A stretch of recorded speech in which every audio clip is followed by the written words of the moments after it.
Nang kaswal na sinabi ng asawa ko, sabi ng mga kaibigan ko, hindi ka raw kahanga-hanga para sa akin. Kaya kong makahanap ng mas mahusay, simple lang akong sumagot. Kung ganoon, hanapin mo ang mas mahusay. Nang araw ding iyon, tahimik kong kinansela ang mga plano namin, ang mga regalo, lahat-lahat. Makalipas ang 2 linggo, 4:00 ng umaga, tumawag sa akin ang matalik niyang kaibigan habang umiiyak. Clara, sagutin mo please, may nangyari ngayong gabi at tungkol sa'yo. Nagising ako at nakita ko si Eman na nag-iimpake ng maleta. Ano ang ginagawa mo? Tanong ko, medyo lutang pa at tinignan ang orasan. 6:15 na ng umaga. Pupunta ako kina Marco ng ilang araw. Kailangan ko ng espasyo para pag-isipan ang relasyon natin, kung ito ba talaga ang gusto ko. Hindi niya ako tiningnan, patuloy lang siyang nagtiklop ng mga damit nang may matinding pagka-agresibo. Umupo ako. Kung ano ang ito na gusto mo, ito, tayo? Ikinaway niya ang kamay sa direksyon ng aming silid, sa akin, sa 7 taon ng pagpapakasal na nakapaloob sa mga muebles at nakarami na litrato. Mabuti kang tao, Clara, pero nagtatanong ang mga kaibigan ko kung bakit ako sumama sa isang taong walang masyadong ambisyon, isang taong komportable lang, hindi kahanga-hanga. Ang salitang iyon ay tumama na parang sampal. May sinabi si Sofia kagabi na talagang tumatak sa akin. Sabi niya, masyado akong kahanga-hanga para sumama sa isang taong hindi kapansin-pansin. At sa tingin ko, tama siya. Isinara niya ang zipper ng maleta. Kaya, maglalaan ako ng oras, pag-iisipan ko kung gusto kong manatili sa kasal na ito o kung gusto kong maghanap ng mas akma sa patutunguhan ng buhay ko. Naglakad siya patungo sa pinto, bit-bit ang maleta. Eman? Sabi ko. Lumingon siya, malamang na umaasa ng luha, umaasang magmamakaawa akong manatili siya. Bago ka umalis, may kailangan akong sabihin sa iyo tungkol sa trabaho ko, tungkol sa kung ano talaga ang ginagawa ko sa loob ng huling 3 taon habang iniisip mong komportable lang ako at hindi ka pansin-pansin. Ibinaba niya ang maleta, naiinis. Clara, hindi ito ang tamang oras. Ang kumpanya ko ay binili kamakailan sa halagang 1.2 bilyon. Ang bahagi ko ay 725 milyon. Kalmado kong sinabi. Malinaw na pinapanood ang mukha niya habang pinoproseso ang impormasyong hindi akma sa kanyang kwento. Kaya, oo, maglaan ka ng oras kina Marco. Pag-isipan mo kung gusto mong maghanap ng mas kahanga-hanga. At habang ginagawa mo yan, nagpaplano naman ako ng isang espesyal na bagay para sa kaarawan mo. Huwag kang mag-alala, ikaw at ang lahat ng kaibigan mo ay imbitado. Bumuka ang bibig niya, walang lumabas na salita. Ay, Ate Man, ang kontrata sa pag-upa ng apartment ay nakapangalan sa akin kaya maglaan ka ng lahat ng oras na kailangan mo. Huwag lang dito. Ang katahimikan na sumunod ay ang pinakamatamis na tunog na narinig ko sa loob ng 7 taon. Nakatayo siyang natigilan sa pinto, hawak ang handle ng maleta sa isang kamay, ang utak niya ay halatang nagsisikap na iproseso ang sinabi ko. Nakikita ko ang mga kalkulasyon sa likod ng kanyang mga mata. 725 milyon. Pagkuha ng kumpanya, 3 taon. Sinusubukang iugnay ang mga numero sa babaeng inakala niyang kilala niya. Nagsisinungaling ka, sabi niya sa wakas. Ang boses niya ay walang tono, depensibo. Wala kang kumpanya. Nag-freelance consulting ka lang mula sa apartment. Nagsasagawa ako ng pagkonsulta sa pamamahala ng krisis, pagtatama ko. Para sa mga kumpanya ng teknolohiya, paglabag sa datos, masamang PR, iskandalo ng mga ehekutibo, ang uri ng mga kalamidad na hindi gustong hawakan ng ibang mga firm. Kinuha ko ang telepono ko sa nightstand, binuksan ang email at itinutok ang screen sa kanya. Ito ay mula sa Catalyst Ventures, natapos ang acquisition kahapon. Gusto mo bang basahin ang kumpirmasyon ng wire transfer?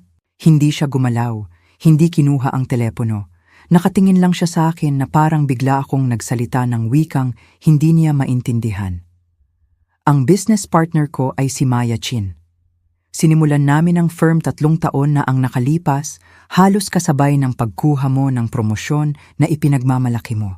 Naalala mo ba noong umuwi ka at nagkukwento tungkol sa bago mong titulo at sa race mo at kung paano ka, sa wakas, ay nagtagumpay? Ibinaba ko ang telepono. Masaya ako para sa iyo.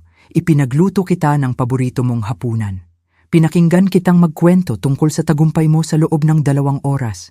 Hindi ko binanggit na pumirma ako sa una kong kliyente na may kita na umaabot sa milyon.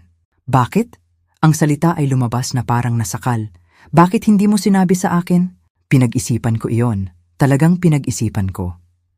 Dahil napakabait mo sa pagiging matagumpay, sabi ko sa wakas. Ang tagapagtaguyod ng pamilya, ang kahangahangang asawa na may suportang asawa.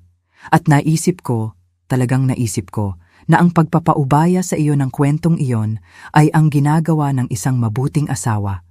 Na ang pagpapaliit ng sarili ko para lumaki ang pakiramdam mo ay pagmamahal. Tumayo ako sa kama, nilampasan siya patungo sa aparador at nagsimulang kumuha ng damit para sa araw na yon. Isang simpleng itim na dress. Propesyonal, ang uri ng damit na sinusuot ko sa mga client meeting kapag kailangan kong magpakita ng awtoridad. Sinusuportahan kita sa loob ng 2 taon pagkatapos mong magtapos sa grad school. Sabi ko, pinapanatiling level ang boses ko. Habang nag-i-internship ka sa mga firm na walang bayad, ako ang nagbayad ng upa natin. Ako ang nagbayad ng mga bill natin. Hindi ko binanggit dahil naisip ko na iyon ang ginagawa ng magka-partner.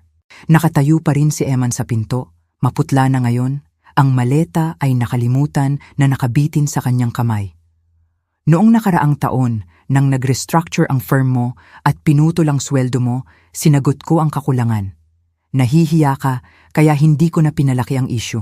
Tahimik lang akong naglipat ng pera mula sa business account ko patungo sa joint account natin para hindi ka mag-alala. Inalis ko ang dress sa hanger. Ang Tesla na lagi mong test drive tuwing weekend? Nagbigay ako ng down payment noong nakaraang linggo, 1.1 million. Surpresa, Clara. Ang apartment na tinitirhan natin, ang kontrata sa pag-upa ay nakapangalan sa akin. Simula pa bago tayo ikasal, lumipat ka sa akin, hindi ako sa iyo. Hinarap ko siya. Ang mga muebles, ang sining sa mga pader, ang kotse na drive mo. Ako ang bumili ng lahat ng iyon. Hindi dahil nag-iiskor ako, kundi dahil inakala kong bumubuo tayo ng isang buhay ng magkasama. Akala ko, partner tayo. Ang mukha niya ay naging kulay abo. Hindi ko alam. Hindi. Dahil hindi ka nagtanong. Ang mga salita ay lumabas na mas matalas kaysa sa intensyon ko. Mga tao ng pigil na pagkadismaya na sa wakas ay nakahanap ng dulo.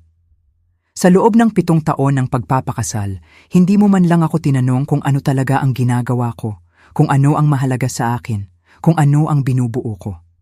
Ipinapalagay mo lang na nandyan ako para suportahan ang career mo, ang mga pangarap mo, ang mga ambisyon mo, ang hindi ka pansin-pansin na asawa na may kahangahangang asawa. Nilampasan ko siya papasok sa banyo at nagsimulang magsipilyo. Sa pamamagitan ng salamin, nakikita ko siyang nakatayo pa rin doon, nagpoproseso, sinusubukang hanapin ang kanyang footing sa isang usapan na tuluyan nang nakawala sa kanyang kontrol. Nagkakilala tayo 9 na taon na ang nakalipas, sabi ko habang nagsisipilyo. Sa coffee shop na iyon sa Portland, grad student ka na may malalaking pangarap na baguhin ang mundo sa pamamagitan ng arkitektura. Mayroon kang paraan ng pagkuwento tungkol sa mga gusali na parang mga buhay na bagay, at nahulog ako ng husto. Nagbanlaw ako at ibinaba ang sipilyo. Ikinasal tayo sa ubasan ng mga magulang ko sa Napa. Maliit na seremonya, pamilya at malalapit na kaibigan lang. Suot ko ang damit ng lola ko. Umiyak ka sa vows mo. Nangako kang makikita ako, talagang makikita ako habang buhay. Ang alaala ay nakaupo sa pagitan namin na parang isang bagay na nahahawakan. Sa unang ilang taon, inakala kong nakikita mo ako. Inakala kong masaya tayo. Nagtrabaho ako sa aking mga freelance consulting jobs, nag-ambag sa mga bill, sinuportahan ang career mo, ipinagluto ka ng paborito mong pagkain, pumunta sa mga work event mo, ngumiti sa mga kasamahan mo, pinakinggan kitang magkwento tungkol sa mga proyekto mo ng ilang oras. Tiningnan ko ang mga mata niya sa salamin. Napakagaling ko sa pagiging babae sa likod lang, ang matatag na presensya na hindi nangangailangan ng atensyon. Akala ko yun ang gusto mo, Eman, sabi niya ng mahina. Hindi mo naman sinabi na gusto mo pa ng iba. Hindi ko dapat sinabi iyon. Hinarap ko siya ng direkta. Dapat ay nagtanong ka. Sa loob ng 7 taon, dapat ay nagtaka ka man lang minsan kung meron pa akong iba bukod sa nakikita mo sa ibabaw. Ibinaba niya sa wakas ang maleta, hinagod ang buhok niya gamit ang kanyang kamay. Hindi ko maintindihan, mayroon ka ng lahat ng tagumpay na ito, ang kumpanya na ito, ang pera na ito. Bakit mo itinago? Bakit mo hinayaan akong isipin na ikaw ang hindi kapansin-pansin? Dahil naisip kong kailangan mong maging ang matagumpay. Pagtatapos ko para sa kanya. Naisip kong iyon ang gusto mo. At siguro, huminto ako, nagulat sa realisasyon kahit sinabi ko ng malakas. Siguro, sinusubukan kita. Tinitingnan kung mamahalin mo ako kapag inakala mong ordinaryo lang ako. Kapag walang kahanga-hanga sa akin na magpapakita ng mahusay sa iyo. Ang resulta ng pagsubok ay narito na. Nabigo siya ng matindi. Sabi mo, sinabi sa iyo ni Sofia na hindi ako kapansin-pansin. Sabi ko, kailan ang usapang iyon? Kagabi sa hapunan. Mukha siyang hindi komportable. Marami sa amin ang lumabas pagkatapos ng trabaho. Marco, Dominic, Hannah, Sofia. Nag-uusap kami tungkol sa mga relasyon, career, mga bagay tungkol sa buhay. At si Sofia, hindi naman masama ang ibig niyang sabihin. Sinabi lang niya na sa tingin niya, kaya ko raw makahanap ng mas mahusay. Na masyado akong accomplished para sumama sa isang taong walang parehong antas ng ambisyon. At sumang-ayon ka sa kanya. Hindi iyon tanong, pero sumagot pa rin siya. Naisip kong may punto siya. Tumango ako ng dahan-dahan. Aha, kaya ngayong umaga nagising ka at nagdesisyong mag-impake ng bag para pumunta kina Marco at pag-isipan kung gusto mo pang manatili sa kasal sa iyong hindi kapansin-pansin na asawa. Tama ba iyon? Kapag ganun mo sinabi, paano ko dapat sabihin, Eman? Naglakad ako pabalik sa silid tulugan, nagsimulang ayusin ang kama. Iniwan mo ako, hindi sa pamamagitan ng usapan o katapatan o anumang pagtatangka na ayusin ang anumang nararamdaman mo. Nag-iimpake ka lang ng maleta at umaalis ng 10:00 ng umaga para maiwasan ang gulo ng isang tunay na hiwalayan. Umangal siya. Tatawagan sana kita mamaya, ipaliwanag ng maayos ang lahat. Napakabait mo! Kinis ko ang kumot, inayos ang mga unan. Well, hindi mo na kailangang tumawag ngayon. Maaari mong ipaliwanag ng maayos ang lahat dito mismo. Sabihin mo sa akin kung ano talaga ang nagpahintulot sa iyo na isipin na hindi ako kapansin-pansin. Talaga akong nagtataka. Ibinaba ni Emma ng kanyang timbang, labis na hindi komportable ngayon. Hindi sa hindi ka kapansin-pansin. Ito lang, wala kang ambisyon. Nagtatrabaho ka mula sa bahay. Wala kang titulo o career path o kita na umaabot sa milyon. Huminto siya. O isang multi-million-dollar company o mga kliyente sa 6 na bansa o mga alok ng acquisition mula sa 2 Fortune 500 companies. Umupo ako sa gilid ng kama. Alin sa bahaging iyon ang parang walang ambisyon sa iyo? Hindi ko alam ang anuman sa mga iyon dahil hindi ka nagtanong. Inulit ko iyon, hinayaan itong tumagos. 7 taon, Eman. Hindi ka nagtanong. Ang liwanag ng umaga ay nagsisimulang tumagos sa mga blinds, nagpapalitaw ng mga guhit sa sahig ng silid tulugan. Sa labas, naririnig ko ang pagdami ng trapiko, ang lungsod ay nagigising, nagsisimula ang mga tao sa kanilang ordinaryong araw na may ordinaryong problema. Ang problema ko ay hindi na ordinaryo. Gusto kong pumunta ka kina Marco, sabi ko sa wakas. Gusto kong maglaan ka ng oras sa pag-iisip kung sapat ba akong kapansin-pansin para sa'yo. At habang ginagawa mo iyon, may gagawin din ako. Ano? Ang pagpaplano ng birthday party mo. Ngumiti ako, ngunit hindi ito mainit. Sabi mo, imbitado ang lahat ng kaibigan mo, di ba? Marco, Dominic, Hannah, Sofia, ang mga nag-iisip na hindi ako kapansin-pansin. Tumango siya ng dahan-dahan. Nag-iingat na ngayon. Mabuti, dahil may reservation na ako sa Talyer Russo para sa kaarawan mo. Ginawa ko ito 4 na buwan na ang nakalipas. Michelin-starred restaurant, 3 buwang waitlist, kumpleto. Sorpresahin sana kita ng pribadong hapunan, tayong 2 lang. Tumayo ako, naglakad patungo sa aparador ko, nagsimulang magbihis. Ngunit sa tingin ko ay babaguhin ko ang reservasyon. Gawin itong group event, isang bagay na hindi malilimutan. Clara, ano ang pinaplano mo? Hinila ko ang itim na dress sa aking ulo at isinara ang zipper. Nagpaplano akong ibigay sa iyo at sa mga kaibigan mo kung ano talaga ang gusto ninyo, ang katotohanan tungkol sa kung sino talaga ako. Wala nang pagtatago, wala nang pagiging hindi kapansin-pansin. Kinuha ko ang laptop bag ko mula sa desk, ang susi ng kotse ko mula sa dresser. Ang kontrata sa pag-upa ng apartment ay nakapangalan sa akin, tulad ng sinabi ko. Kaya, dalhin mo ang maleta mo at pumunta kina Marco. Maglaan ka ng 1 linggo, 2 linggo, kung gaano katagal ang kailangan mo para magdesisyon kung gusto mong maghanap ng mas kahanga-hanga kaysa sa akin. Naglakad ako patungo sa pinto ng silid-tulugan, huminto at tumingin pabalik sa kanya. Pero Eman, huwag mong kaligtaan ang birthday dinner mo. Pangako, ito ay magiging hindi malilimutan. Nagmaneho ako patungo sa apartment ni Maya sa Mission District at dumating ako pagkalipas lang ng 7:30. Nakatira siya sa 2nd palapag ng isang converted Victorian. Ang uri ng lugar na may orihinal na hardwood floors at bay windows na sumasagap sa liwanag ng umaga. Halos hindi pa ako nakakatok ay binuksan na niya ang pinto. Bihis na at may kape na. Sabihin mo sa akin ang lahat, sabi niya habang hinila ako papasok. Bumagsak ako sa couch niya at ikinuwento ang tungkol sa maleta. Ang talumpati tungkol sa pagiging hindi kapansin-pansin. Ang paraan ng pagtingin niya sa akin nang sabihin ko sa kanya ang tungkol sa acquisition, ang imbitasyon sa birthday dinner niya na magiging iba na ang takbo.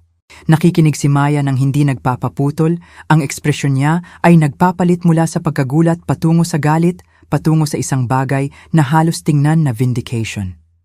Nang matapos ako, nagbuhos siya ng kape para sa aming dalawa at umupo sa tapat ko. 3 taon, sabi niya ng mahina. 3 taon mong itinago ang binuo natin dahil natatakot ka sa magiging reaksyon niya. Hindi ako natakot. Oo, natakot ka?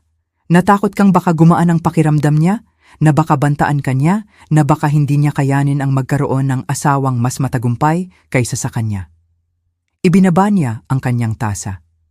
At hulaan mo? Tama ka. Sa sandaling kinuwestiyon ng mga kaibigan niya kung sapat ka bang kapansin-pansin, nag-impake na siya ng maleta. Ang mga salita ay masakit dahil totoo. Kami ni Maya ay nagkakilala sa kolehiyo noong freshman year. Aksidenteng naging roommate sa isang dorm na amoy lumang karpet at ambisyon. Nag-aaral siya ng computer science. Nag-aaral ako ng business management. Magdamag kaming nag-uusap tungkol sa mga kumpanyang bubuuin namin balang araw, ang epekto na gagawin namin, ang paraan kung paano namin babaguhin ang mga industriya na talagang nangangailangan ng pagbabago. Pagkatapos ng pagtatapos, nagkahiwalay kami ng ilang taon. Nagtrabaho siya sa isang tech startup sa Austin. Nag-consulting ako para sa iba't ibang firm sa San Francisco, ngunit nanatili kaming malapit. Nag-uusap linggo-linggo, nagbabahagi ng mga ideya, pinapanood ang pag-unlad ng career ng bawat isa. Pagkatapos, 3 taon na ang nakalipas, habang nagiinuman sa isang wine bar sa North Beach, nagbigay si Maya ng ideya sa akin. Crisis management para sa mga kumpanya ng teknolohiya, sabi niya. Pero hindi yung corporate BS na uri, kundi yung tunay na uri. Kapag may paglabag sa datos ang isang kumpanya at na-expose ang milyon-milyong customer records. Kapag nahuli ang isang ehekutibo na gumagawa ng isang masamang bagay at kailangan ng board ng damage control. Kapag nasusunog na ang lahat at masyadong natatakot ang tradisyonal na PR firms na hawakan ito. Agad akong naintriga. Bakit tayo? Dahil magaling tayo sa pag-apula ng sunog. Dahil naiintindihan natin ang teknolohiya. At dahil walang umaasa na 2 babae ang papasok sa isang silid at aayusin ang hindi kaya ng kanilang overpaid consultants, ngumiti siya. Gayon din, yayaman tayo. Hindi siya nagkamali. Nagsimula kaming maliit. Si Maya ang humawak sa technical side, naiintindihan ang mga sistema, ang mga paglabag, ang mga kahinaan. Ako ang humawak sa people side, ang mga ehekutibo, ang mga board, ang maingat na ginawang mga pahayag na kinikilala ang mga problema ng hindi lumilikha ng legal na pananagutan. Ang una naming kliyente ay isang mid-size fintech company na nag-expose ng 3 milyong users' financial data sa pamamagitan ng isang coding error. Kinuha nila kami dahil sa desperasyon pagkatapos natanggihan sila ng 2 pang firm. Inayos namin ito sa loob ng 6 na linggo, sinakop ang pinsala sa PR, nagpatupad ng mga bagong security protocols, ginawang case study ang isang kalamidad sa responsableng crisis response. Mabilis kumalat ang balita sa insular world ng mga ehekutibo ng teknolohiya. Pagsapit ng katapusan ng taon 1, nakabuo kami ng 45 milyon. Pagsapit ng katapusan ng taon 2, 130 milyon. Noong nakaraang taon, 235 milyon. Mahal kami. Kami ay discreet. At kami ay labis na epektibo sa pagliligtas ng mga reputasyon at career kapag gumuho na ang lahat. 6 na buwan na ang nakakaraan, 2 Fortune 500 companies ang lumapit sa amin tungkol sa acquisition. Gusto nila ang aming mga pamamaraan, ang aming client list, ang aming kadalubhasaan. Ngunit higit sa lahat, gusto nila kami. Ang mga alok ay nakakabigla. Ang uri ng mga numero na nagpapakita ng kaba sa aking accountant nang ipakita niya sa akin ang mga projection. Ngunit parehong alok ang may parehong kondisyon. Kailangan naming maging public. Ang LLC structure namin ay nagpapanatiling nakatago ang aming mga pangalan.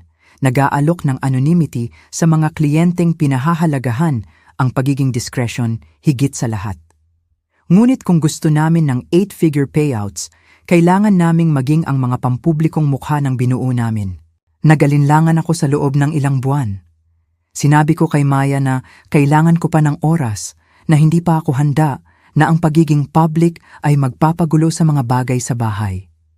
Ang katotohanan ay mas simple at mas kaawa-awa. Natatakot ako sa magiging reaksyon ni Eman. Dapat ay sinabi ko sa kanya noon pa, sabi ko ngayon, habang nakatingin sa kape ko. Nang una kaming kumita ng tunay na pera, nang nakuha namin ang una naming kliyente na may kita na umaabot sa milyon, dapat ay naging tapat lang ako. Bakit hindi ka naging tapat? Tanong ni Maya ng marahan. Pinag-isipan ko yon. Talagang pinag-isipan ko. Dahil napakabait niya sa pagiging matagumpay, ang tagapagtaguyod ng pamilya. Tuwing pupunta kami sa isang party o isang work event, ipapakilala niya ako bilang ang asawa niya na nag-freelance consulting. At pagkatapos ay maglalaan siya ng 20 minuto sa pagkuwento tungkol sa pinakabago niyang proyekto sa arkitektura. At tatayo ako doon, ngumingiti, tumatango, naglalaro bilang ang suportadong asawa. Ibinaba ko ang tasa ko. Sabi ko sa sarili ko, mabait ako, hinahayaan ko siyang maging sentro ng atensyon, hindi ko ginagawang kompetisyon. Pero hindi iyon kabaitan, sabi ni Maya. Iyon ay enabling. Alam ko na ngayon. Kinuha niya ang laptop niya, binuksan ito sa coffee table sa pagitan namin. Kaya, ito ang kalagayan natin. Handa na ang Catalyst Ventures na isara ang deal. 1.2 bilyon para sa 60% ng kumpanya.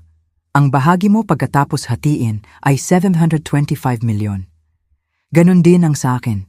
Mananatili tayo bilang mga executive partners. Buong kontrol sa operasyon, may sa taong pangako. Ang numero ay hindi pa rin parang totoo. Ang press release ay na-draft na, patuloy ni Maya. Si Javier ang humahawak sa PR. Nakipag-ugnayan siya sa TechCrunch, Forbes, Entrepreneur Magazine, lahat ng pangunahing business outlets. Ang kwento ay ilalabas sa gabi ng kaarawan ni Eman. Ashford Chin Crisis Management acquired by Catalyst Ventures. 2 babae ang nagtayo ng isang 8-figure company habang nakatingin sa kabilang direksyon ang lahat. Sumulyap siya sa akin. Iyan ang angle na gustong pangunahan ni Javier. Ang mga invisible founders, ang mga babaeng nagtayo ng isang bagay na di pangkaraniwan habang nananatiling ganap na under the radar. Magandang kwento iyon, Clara. Kakagatin iyan ng mga tao. Inisip ko si Emma na makikita ang kwentong iyon, sina Marco at Dominic at Sofia at Hannah. Ang lahat ng mga kaibigan na nagdesisyong hindi ako kapansin-pansin, habang nag-i-scroll sa kanilang mga feeds at nakikita ang mukha ko sa tabi ni Maya, nakikita ang mga numero, nakikita ang katotohanang masyado silang tamad o masyadong dismissive para tuklasin ng mag-isa. Kailan ang board meeting? Tanong ko. Biyernes, 3 araw mula ngayon. Gusto ng mga investor na tapusin ang mga terms, pumirma ng mga papel, gawin itong opisyal. Isinara ni Maya ang laptop niya. Handa ka na ba para dito? Talaga bang handa? Dahil kapag ginawa natin ito, wala nang babalik sa pagiging invisible. Tayo ang mukha ng kumpanya. Bawat tagumpay, bawat pagkabigo, bawat desisyon, public na ngayon. Handa na ako, sabi ko, at sinadya ko yon. Nang hapong iyon, umuwi ako at kinuha ang bawat piraso ng dokumentasyon na pinanatili ko sa loob ng huling 3 taon. Mga kasunduan sa pakikipagtulungan kay Maya, mga kontrata ng kliyente na may NDAs at confidentiality clauses, mga bank statement na nagpapakita ng wire transfers at quarterly earnings, mga tax return na nagkwento ng isang kwento na hindi nag-abala si Emman na basahin. Ako ang sumuporta sa amin sa pananalapi sa loob ng huling 18 buwan simula nang nagdaan sa restructuring ang architecture firm niya at pinutol ang sweldo niya ng 30%. Nahihiya siya, galit sa sarili, nag-aalala tungkol sa pera. Tahimik akong naglipat ng pondo mula sa business account ko patungo sa joint account namin. Sinasagot ang pagkakaiba ng napakakinis kaya hindi niya napansin. Ang apartment na tinitirhan namin. Ang pangalan ko lang ang nasa kontrata sa pag-upa. Binili ko ito 5 taon na ang nakalipas, bago kami ikasal noong nag-freelancing pa ako at nag-iipon ng agresibo. Lumipat si Emman pagkatapos ng kasal.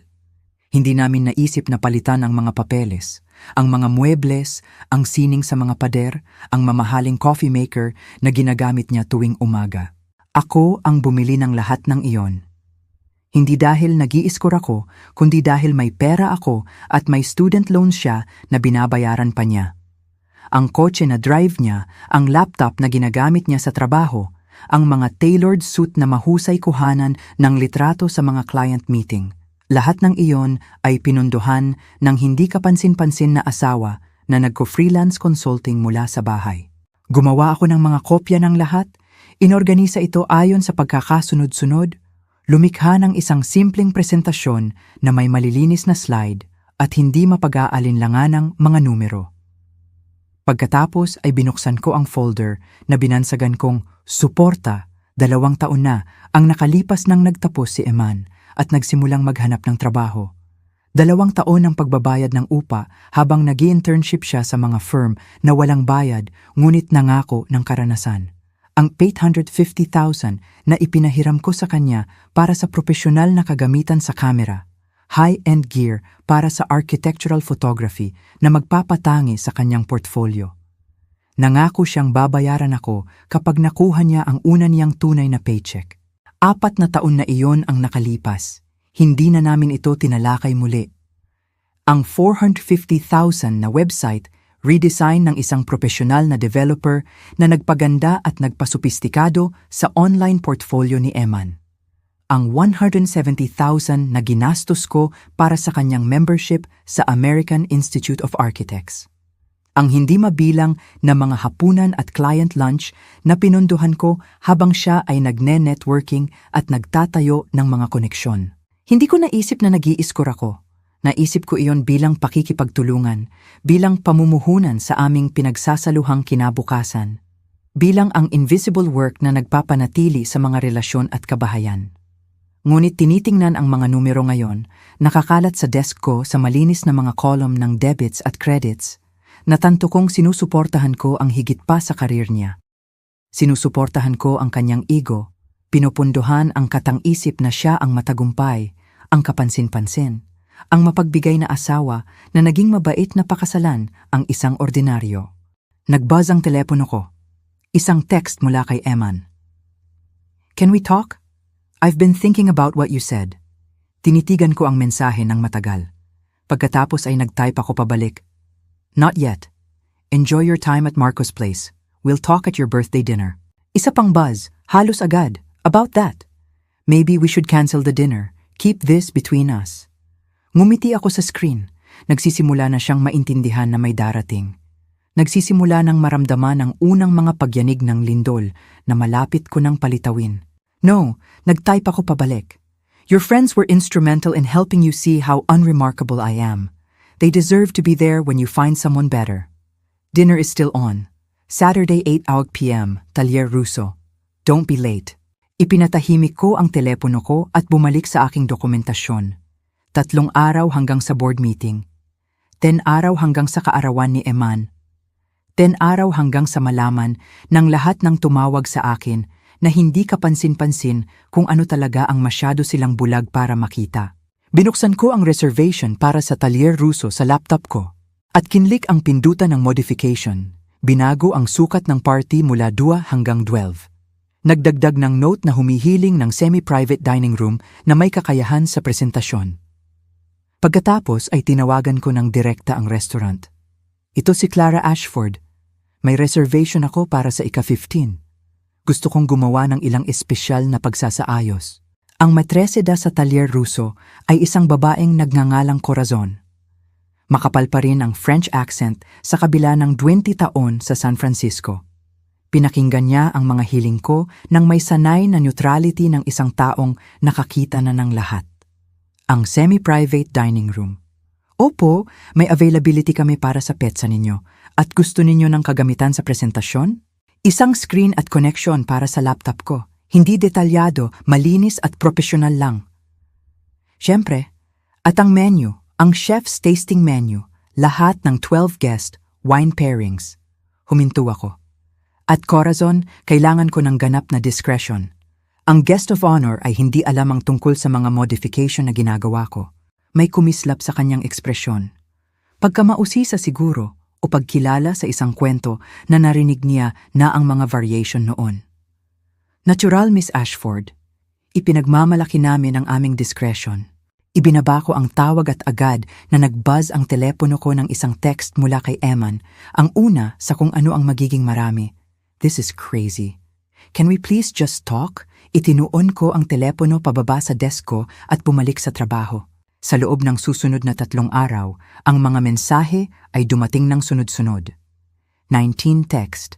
Bawat isa ay nagpapakita kung gaano kaunti ang nauunawaan niya tungkol sa kung ano ang nasira sa pagitan namin. Ang unang araw ay galit. You're being completely irrational about this. I was just being honest. That's what we're supposed to do in a marriage. Ang ikalawang araw ay nagbago patungo sa pagkalito. I don't understand why you're shutting me out. Can we at least talk like adults? This silent treatment is childish. Pagsapit ng ikatlong araw, lumipat siya sa pagkakasundo. I didn't mean it the way it sounded. You know how I get when I'm stressed. Work has been intense, and my friends were just trying to help me process. Can we please just sit down and talk this through? Sumagot ako sa eksaktong 0 na mensahe. Sa aking trabaho sa crisis management, natutunan ko na ang katahimikan ay madalas na mas nakakapinsala kaysa sa komprontasyon. Kapag nahaharap ang mga kumpanya sa mga iskandalo, ang pinakamasamang bagay na maaari nilang gawin ay makipag-ugnayan sa mga kritiko. Nagbibigay ito ng oxygen sa kwento, pinapanatili itong buhay, hinahayaan ang kwento na umikot sa hindi inaasahang direksyon. Mas mabuting manahimik, hayaan ang kabilang panig na punan ang vacuum ng kanilang sariling takot at projection. Hayaan silang isipin ang pinakamasamang posibleng senaryo. Naramdaman kong nagsisimula ng magpanic si Eman pagsapit ng ika-5 araw. Please, Clara, just tell me what I can do to fix this. I know I messed up. I know I said something hurtful, but we've been together 7 years. That has to count for something. Please. Ika-6 na araw. Marco says I should give you space, but I can't just sit here not knowing what you're thinking. Are you planning to leave me? Are you talking to a lawyer? Please just tell me what's happening. Ang pagbanggit ng lawyer ay kawili-wili. Nagsisimula siyang maintindihan na hindi ito isang laban. Iba ito. Ika-7 araw. I drove by the apartment today. Your car was there, but you didn't answer when I knocked. I know you're home. I know you can hear me. This isn't fair. You can't just shut me out like this. Sa totoo lang, kaya kong gawin iyon. Sa akin ang apartment. Ang kontrata sa pag-upa ay nakapangalan sa akin. Wala siyang legal na karapatang naroon at pinalitan ko na ang mga kandado. Isang pag-iingat na inirekomenda ni Attorney Elena Vasquez sa aming unang meeting. Nakilala ko si Elena noong ika-4 na araw sa kanyang opisina na may dingding na salamin sa ika-42 palapag ng isang gusali sa Financial District. Inirekomenda siya ni Maya sa 7 salita. She protects women's assets. She's ruthless. Si Elena ay nasa edad 60s, may pilak na buhok na gupit sharp bob, nakasuot ng suit na malamang ay mas mahal pa kaysa sa buwanang upa ng karamihan sa mga tao. Mayroon siyang uri ng mukha na nakakita na ng bawat variation ng pagtataksil ng tao at hindi na humanga sa anuman sa mga ito. Nagdala ako ng mga kopya ng lahat. Ang kontrata sa pag-upa ng apartment, mga bank statement, tax return, ang paper trail ng suportang pinansyal na ibinigay ko sa buong kasal namin. Ikinakalat ni Elena ang mga dokumento sa kanyang malaking desk at pinag-aralan ang mga ito nang may pagtuon ng isang surgeon na nagsusuri ng x-ray. Hindi ito karaniwan, sabi niya pagkatapos ng ilang minuto ng katahimikan. Kadalasan, tinutulungan ko ang mga babae na patunayan ang kanilang non-financial contributions. Pag-aalaga ng bata, household management, emotional labor. Sinusubukang makipagtalo na ang mga bagay na iyon ay may halaga kahit na hindi sila lumalabas sa isang bank account. Tumingin siya sa akin. Nasa kabilang posisyon ka. Ikaw ang naging breadwinner at hindi niya alam iyon. Alam na niya ngayon, sabi ko. Sinabi ko sa kanya nung umaga na umaalis siya. Ano ang naging reaksyon niya? Gulat, pagdududa. Inakusahan niya akong nagsisinungaling noong una. Tumango si Elena, hindi nagulat. Kadalasan, ganyan sila. Ang mga lalaki na tulad ng asawa mo ay binuo ang kanilang pagkakakilanlan sa pagiging provider. Kapag gumuho ang kwentong iyon, hindi nila ito kinakaya. Kinuha niya ang isang legal pad at nagsimulang gumawa ng mga tala. Ang California ay isang community property state. Anumang nakuha sa panahon ng kasal ay ipinapalagay na jointly owned, ngunit may mga exception.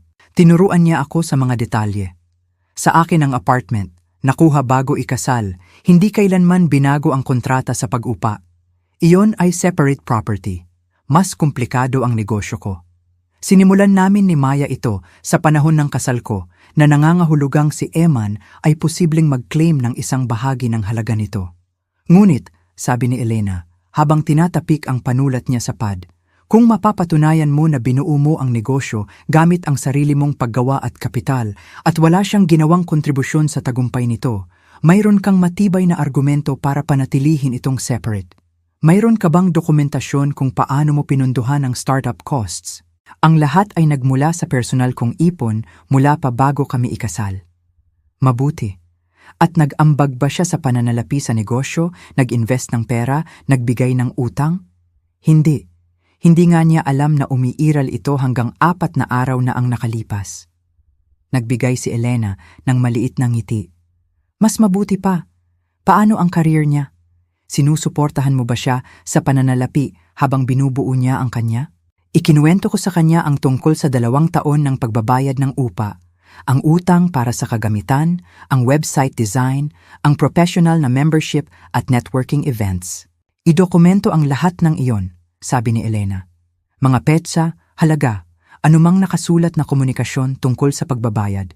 Sa California, kapag sinusuportahan ng isang asawa ang edukasyon o career development ng isa, iyon ay maaaring ituring na isang separate contribution na nagpapabawi sa mga community property claims. Gumawa siya ng paunang separation papers, pinayuhan ako tungkol sa asset protection, ipinaliwanag kung paano paghiwalayin ang aming mga bank account nang hindi nagtitrigger ng pagdududa. Sigurado ka ba na gusto mong gawin ito? Tanong ni Elena habang umaalis ako. 7 taon ay mahabang panahon. Nagsasabi ang mga tao ng mga bagay na hindi nila sinasadya kapag sila ay stressed o naiimpluwensyahan ng mga kaibigan.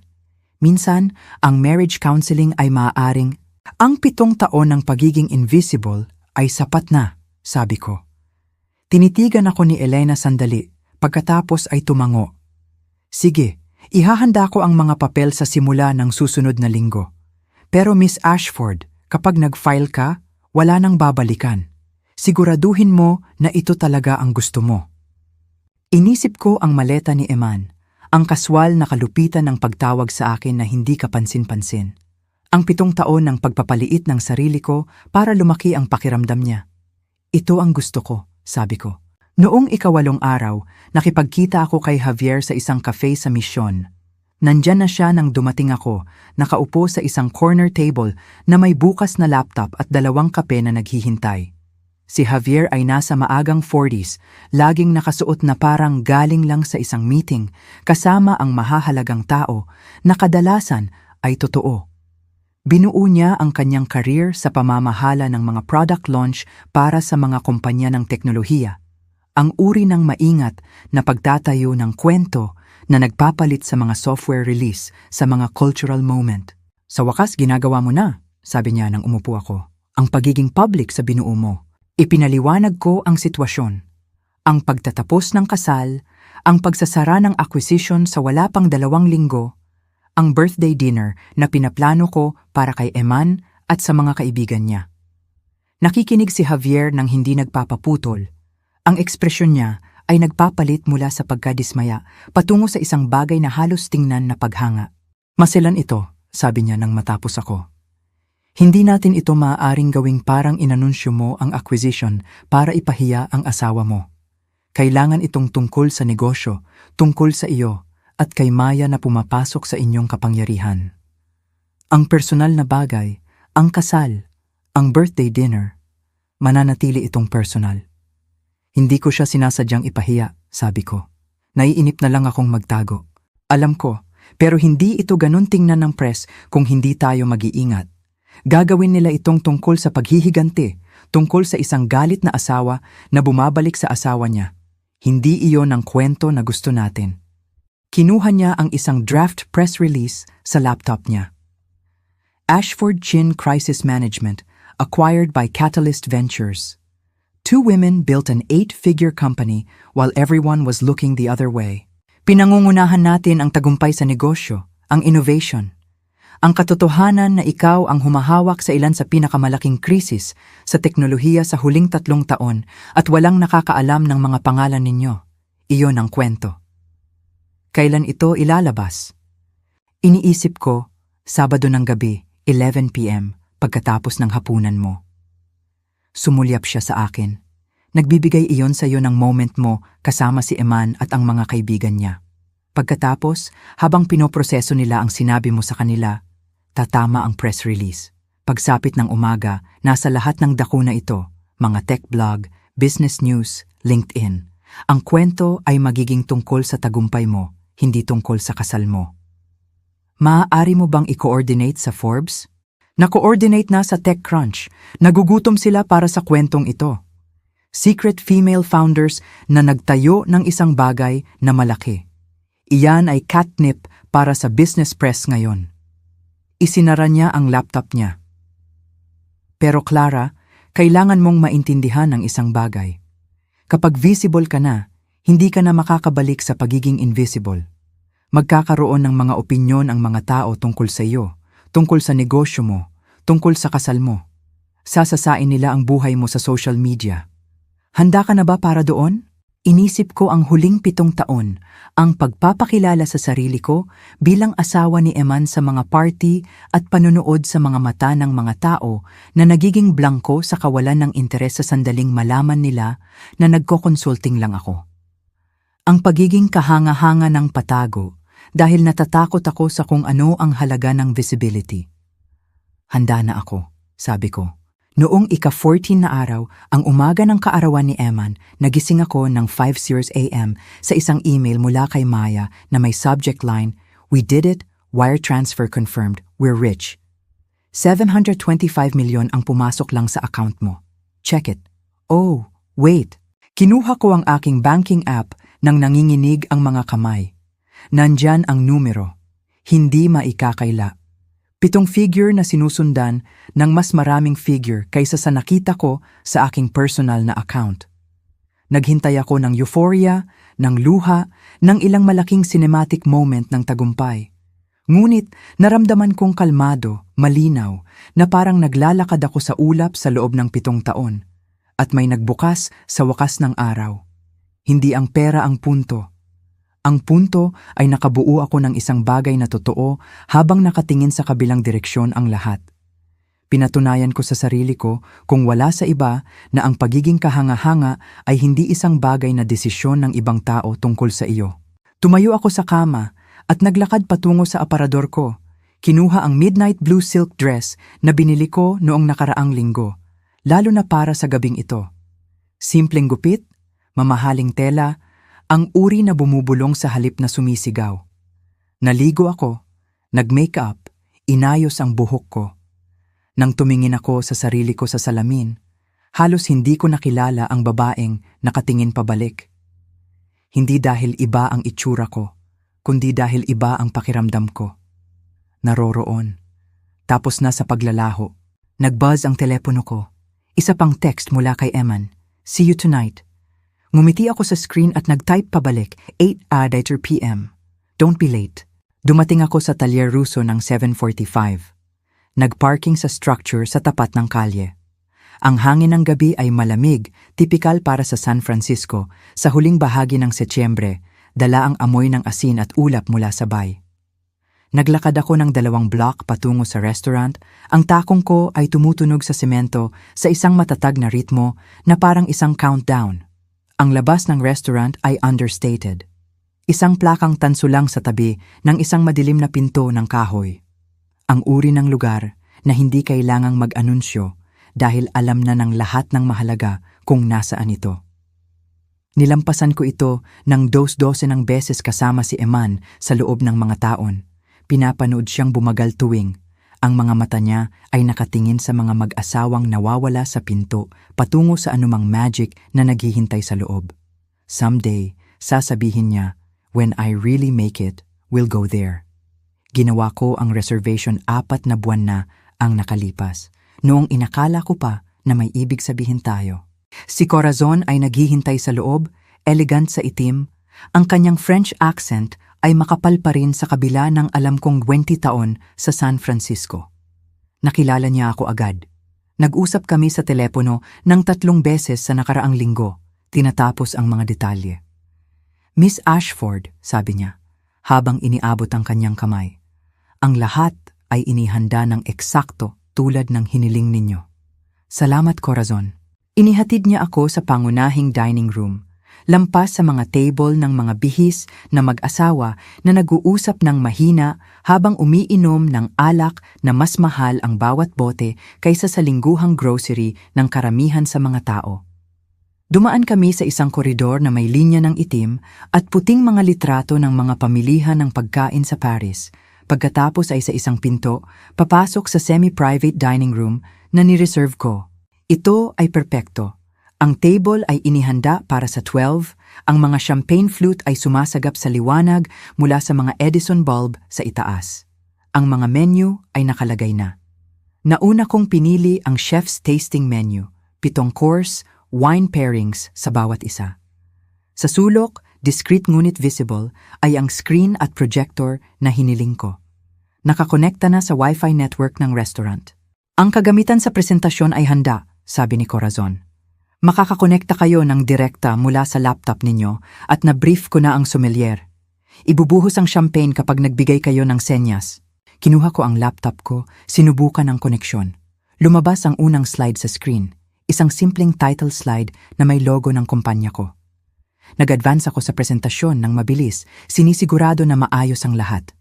Ang anunsyo ng acquisition, ang financial documentation, ang timeline ng suporta, lahat ng iyon ay malinis, profesional, hindi maikakaila.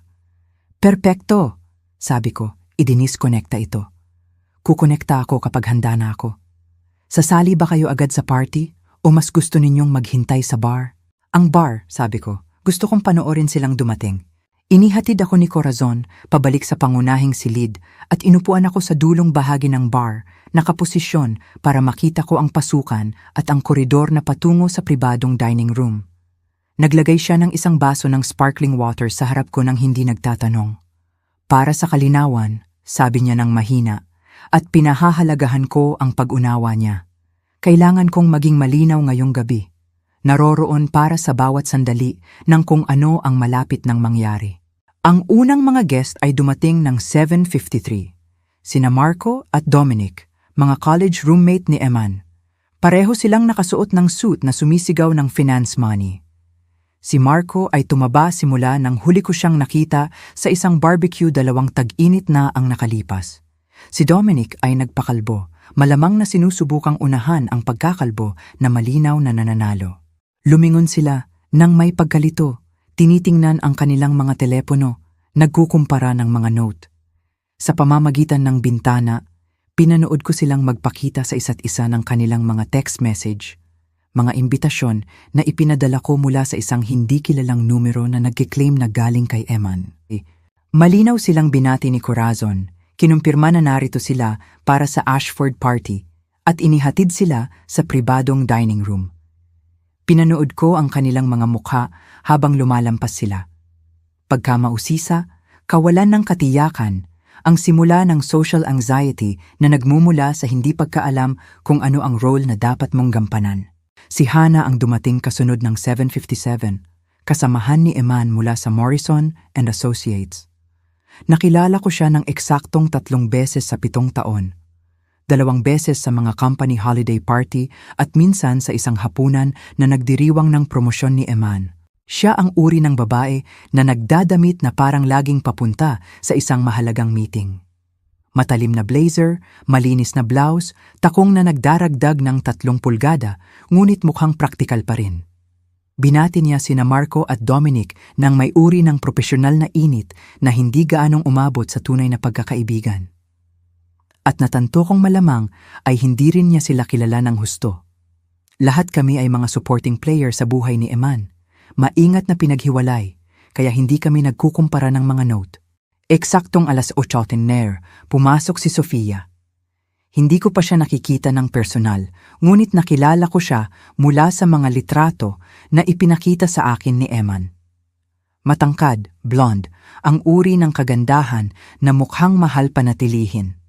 Nakasuot siya ng dress na malamang ay kasing halaga ng ginagastos ng karamihan sa mga tao sa upa.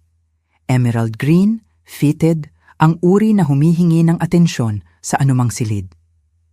Ito ang babaeng nagsabi kay Eman na hindi ako kapansin-pansin. Ang kaibigan na ang opinyon ay mas mahalaga kaysa sa 7 taon ng pagpapakasal. Pinanood ko siyang batiin ng iba nang may madaling kumpiyansa. Pinanood siyang tumawa sa sinabi ni Marco. Pinanood siyang umupo sa silid na parang doon siya nabibilang, na parang ito ang party niya, ang selebrasyon niya, ang stage niya. Hindi magtatagal. Nag-alok si Corazon ng champagne. Tinanggap ni Sofia. Sumunod ang iba. Nagtipon sila sa pribadong dining room, visible sa pamamagitan ng glass partition. Ang kanilang body language ay nagpapalit mula sa pagkalito patungo sa forced social energy na ina-adapt ng mga tao kapag hindi sila sigurado kung ano ang nangyayari, ngunit ayaw magmukhang uncool. Tiningnan ko ang telepono ko. Huli si Eman. Pagkatapos, bumukas ang pinto at naroon siya. Tumayo siya sa pasukan sandali, tinitingnan ang restaurant at pinanood ko ang pagkalito na namumuo sa mukha niya nang makita niya ang mga kaibigan niya sa salamin. Kinuha niya ang telepono niya, tiningnan ito na parang may message siyang na-miss na nagpapaliwanag kung ano ang nangyayari. Nakasuot siya ng charcoal suit na binili ko para sa kanya, 18 buwan na ang nakalipas nang naging senior design lead siya. Ang isa na ipinatailor ko, lalo na para sa kanyang sukat sa isang tindahan sa North Beach na naniningil ng 10,000 para lang sa alterations. Ang sapatos na Italian leather na binigay ko sa kanya noong nakaraang Pasko, ang mga isinuot niya sa bawat mahalagang meeting simula noon. Mukha siyang matagumpay, polished, parang isang lalaki na naayos na ang buhay. Alam ko kung gaano karami sa image na yon ang pinunduhan ko. Ang mga mata niya ay nag-ikot sa silid, naghahanap at sa wakas ay tumama sa akin sa bar. Pinanood ko siyang iproseso iyon. Ang asawa niya na nag-iisa na nanonood sa kanya, may isang bagay na hindi mabasa sa kanyang ekspresyon. Nagsimula siyang maglakad patungo sa akin, ang mukha niya ay umiikot sa mga emosyon. Ang pagkalito ay nagbigay daan sa pag-asa. Pag-asa na may halong kawalan ng katiyakan. Kawalan ng katiyakan na dumudugo sa simula ng takot habang nakikita niya ang isang bagay sa aking postura na nagsasabi sa kanya na hindi ito ang reconciliation na kinumbinsi niya ang sarili niya na darating. "Clara," sabi niya nang abutin niya ako. "Ano ang nangyayari? Bakit nandito sina Marco at Dominic?" "At si Sofia, ito ang birthday dinner mo," sabi ko ng kalmado. Inimbitahan ko ang mga taong ang opinyon ay pinakamahalaga sa'yo. Pero akala ko sinabi mo na dapat tayong mag-usap. Akala ko tayong dalawa lang. Mag-uusap tayo sa harap ng mga kaibigan mo, ang mga tumulong sa'yo na makita kung gaano ako ka hindi kapansin-pansin. Tumayo ako, kininis ang damit ko. Tara na, naghihintay ang lahat. Nagsimula akong maglakad patungo sa pribadong dining room. Sa likod ko, narinig ko si Eman na sumusunod. Ang mga yapak niya ay nag-aalangan, ang paghinga niya ay medyo mataas. Nagsisimula siyang maintindihan na may mali, na ang script na isinulat niya sa kanyang ulo ay hindi ang isa na malapit ko ng itanghal. Binuksan ni Corazon ang pinto sa pribadong dining room. Tumigil ang usapan sa loob habang lumingon ang lahat para tumingin sa amin. Pinanood ko ang ekspresyon ni Sofia na nagbago mula sa pagkamausisa patungo sa isang bagay na mas guarded.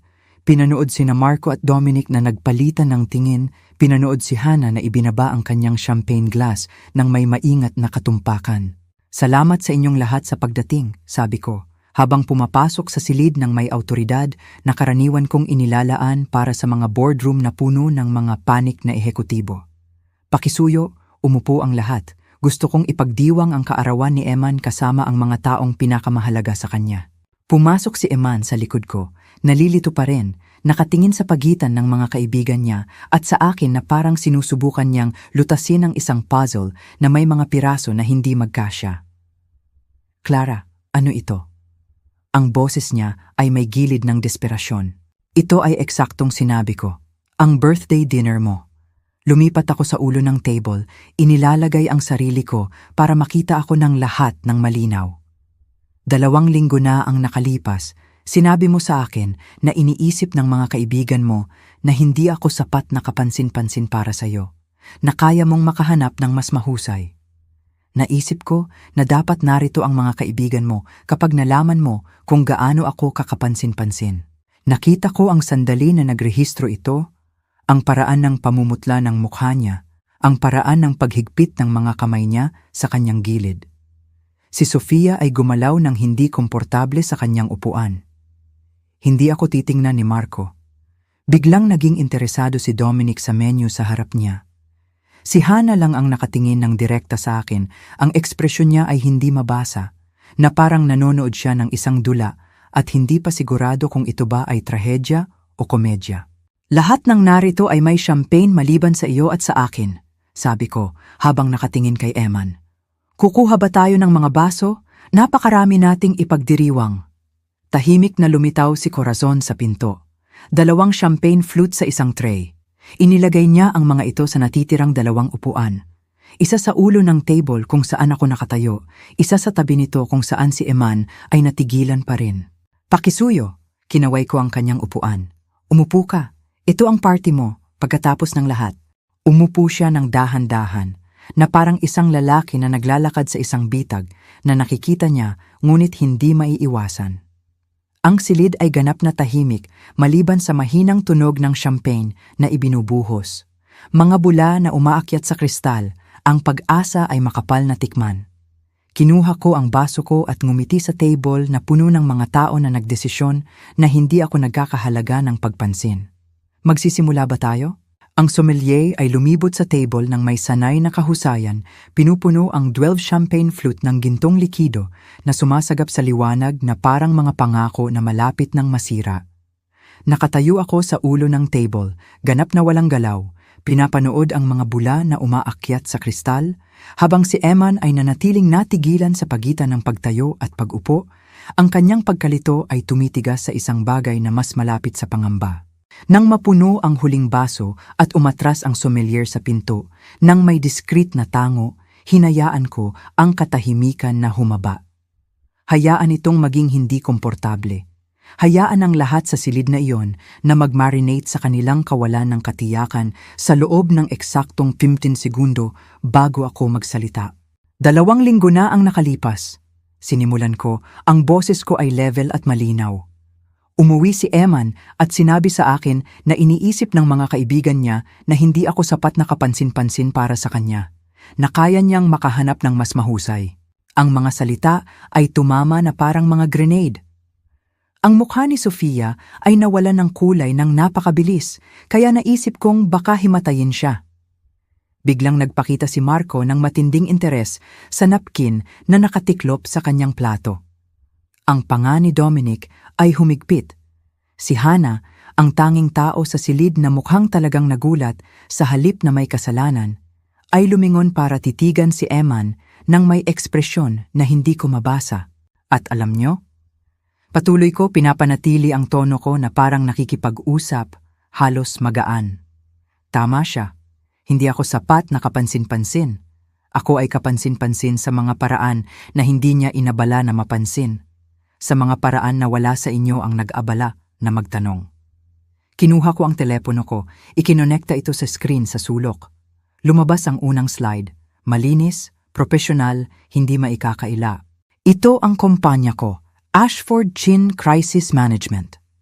Ang logo ay pumuno sa screen. Simple, elegant, professional.